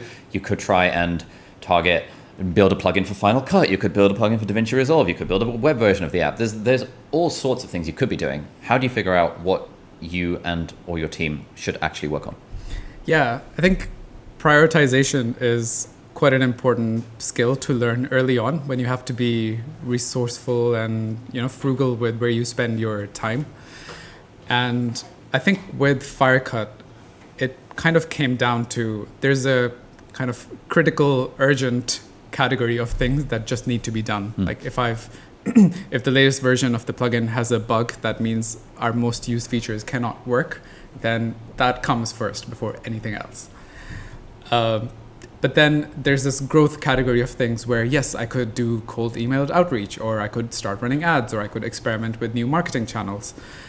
In that category, it's a bit unclear how you should go about it. And the book that I mentioned earlier, Traction by Gabriel Weinberg, it's a good systematic approach to figuring out a marketing channel that works for you. It's got this like 3-step approach. It's like called the bullseye method or something, where on the outside of the dartboard you put on all the marketing channels you could do, and then you figure out which ones are the most likely to succeed, and then you bring them one ring inside into the thing, and then you run some experiments with like a low cost experiment that you can run, and then eventually you get something to the bullseye, and then you like bottom out that marketing channel until you cannot get any more growth from it. So there's this there are different ways you could go about it, but yeah, I think some way to prioritize where you spend your time on is going to be is super important. The other thing is, like, if you find something that works, then what worked well for me was to delegate it once I had it down to a playbook. Yeah. So the affiliate channel thing or affiliate marketing thing was working, and I was spending half of my day just searching on YouTube for Premiere Pro editing tips, like which creators can I reach out to. It's quite a straightforward thing to do. You can just search on various search engines for different keywords. That's how I was going about it anyway. Why not just delegate it to someone else so I can focus my time on something new? That was my prioritization approach. So it's basically a thing of like experiment a bunch, figure out what works, get it down to a T, delegate it, rinse and repeat. Yeah. And you're just doing that on all the growth stuff. And then on the product stuff, it's like, well, you're fixing the bugs, adding in new requests from users, and trying to future-proof yourself, remove your platform risk by building a web version or whatever. Yeah. And then sort of expanding your product offerings at some point to thinking like, what do creators like this that we already have access to, what else are they struggling with? And there will always be problems that creators struggle with. So you've kind of like, in a way, pigeonholed yourself into serving this sort of target avatar, i.e. creators and video editors, which is quite a good place to be honest, because it's like fun, it's vibey, it's quite creative, it's yeah. And they have money, although they're annoyingly price sensitive, I find. But there's like a zillion problems that they have, and they're using that thing to make money. So if you can prove an ROI of whatever the thing is they're doing, you'll have an infinitely scalable business. Well, scalable, an infinitely long duration business, because there's always problems that this particular target audience faces, and now you know how to target them because you have them in your Discord group. Yeah, I think you can kind of bring it down to what kind of impact will my work have. So, silly example, but we could try to reach out to video editors one by one to try to sell this product to them. Yeah. Or we could try to reach out to creators who have YouTube channels and go to them one by one. And if the creators work out, then each of them will have a reach, will be able to reach thousands of the video editors that we want to sell to. And so if that channel succeeds, there's 1,000x more benefit to that work than reaching out to potential customers one by one, right? So like, it's a contrived example, but you can often, pin it down to that. Like if my work has the success that I'm looking for, then what is the impact of that success? Is it just getting one more sale, or is it getting 1,000 new customers due to this video creator talking about it? Nice. Let's say someone's gotten to this point in the video and they're like, man, I'm so inspired, I want to learn to code. I'm always telling people learn to code. My solution would be just freaking Google it and figure out who's the latest YouTube tutorial, because it just keeps on changing. But like, what's your sense of how would you learn to code if you were starting from scratch, like today? Yeah, I guess everyone has their own journey to learning how to code. For me, what worked well was pairing up with people who knew how to code already and doing like a weekend project with them. Like software developers, like coders, love to do hackathons and those kinds of things where you develop a solution to something very quickly. Just to see in your network, if you have some friends who already do some programming, try to do a project with them. You'll probably be the most annoying person on the team because you don't know how to code, and I certainly was. Like asking more professional, more proficient developers how to develop or how to code.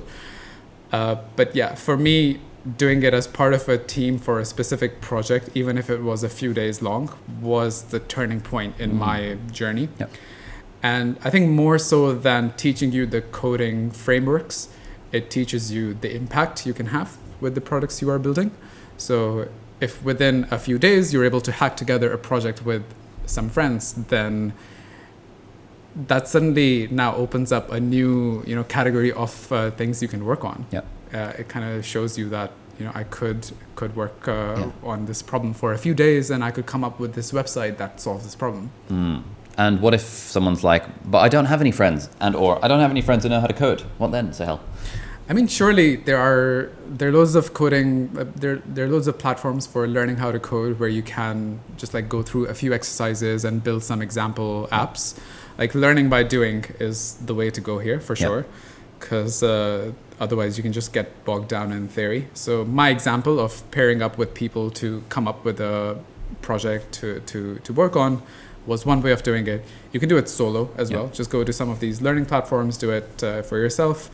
And actually, when I'm learning new things now in coding, because we're all always learning, I typically go to ChatGPT or Claude or something, and I'll be like, I want to run this loop in my code more efficiently. Can you tell me why it's slow? How could I make it better? Or if I'm learning a new language, then, okay, this is how I would do it in Python, which is a thing I know. How would it work for JavaScript? I actually did this when first starting the plugin because I was better at Python than JavaScript. I wrote the whole thing in Python and then got GPT-4 to convert it to JavaScript. And obviously it doesn't work on the first time round, but it can explain to you and you can talk back and forth with it to understand the ins and outs of it. So yeah, I think just learning by doing is probably the way to learn how to code. Nice. Yeah, I think a lot of times as well, people use this idea of, I don't know how to learn to do X as an excuse. And it's like, bro, if figuring out how to learn the thing is really the thing holding you back, you should never try and start your own business. It's like, man, just freaking like type it into YouTube, how to learn to code in 2025. There's zillions of tutorials. Type it into Google, type it into freaking ChatGPT. It's not that hard to figure this shit out. But I feel like, I don't yet know how to do thing X, and therefore I couldn't possibly do thing X. It's like, we've got the internet, we've got AI, you've got like a freaking supercomputer in your pocket. It's not that hard, man. Come on. I think whenever I speak to friends and my own journey, your journey of building businesses, making money, all the stuff, it's really a case of just taking action and then very slowly and iteratively figuring it out over time. There's no way you could have predicted 2 years ago where Firecut would be. There's no way you could have predicted that cold emails would be the thing, that you'd be sending 12,700 emails a year, that you're spamming people on Instagram DMs 7,000 times in a year. There's no way you could have predicted any of that. And if you tried to lay out the whole map before getting started, you'd still be in a soulless corporate soul-sucking job. But because you took action and you allowed yourself to sort of imperfectly execute on the thing slowly, iteratively over time, that's a thing that causes you to end up being insanely rich, making like 100K a month. Yeah, it's this analysis paralysis kind of thing, right? Where you don't want to get into okay, how would I do this in the next few months? How would I, plan this out over the next few years? Just do the thing. Take the first step and hopefully if you're at it for even a few days or a few weeks, you will see some kind of outcome. And if you don't see a good outcome, then just try a different idea or a different project. But yeah, I think you just do need to take that first step. And even if it's just reading this book, I would recommend, if you want to start a business and you don't know what to do, just read The Millionaire Fastlane, and that's your ticket in. So yeah. Nice. It's a good place to leave it. Thank you very much. Cool. Thanks for having me. Alrighty, that has been a very long video. If you're at this point in the video, I would love to hear in a comment what was the one thing that you most took away from this particular video. And if you're interested in hearing another case study of someone who I know, who I interviewed here in Hong Kong, who got to $30,000 a month without building software, but instead doing it through content and a high-ticket coaching offer, then you can check out that video over here. Thank you so much for watching. Have a lovely day, and I'll see you in the next video. Bye-bye.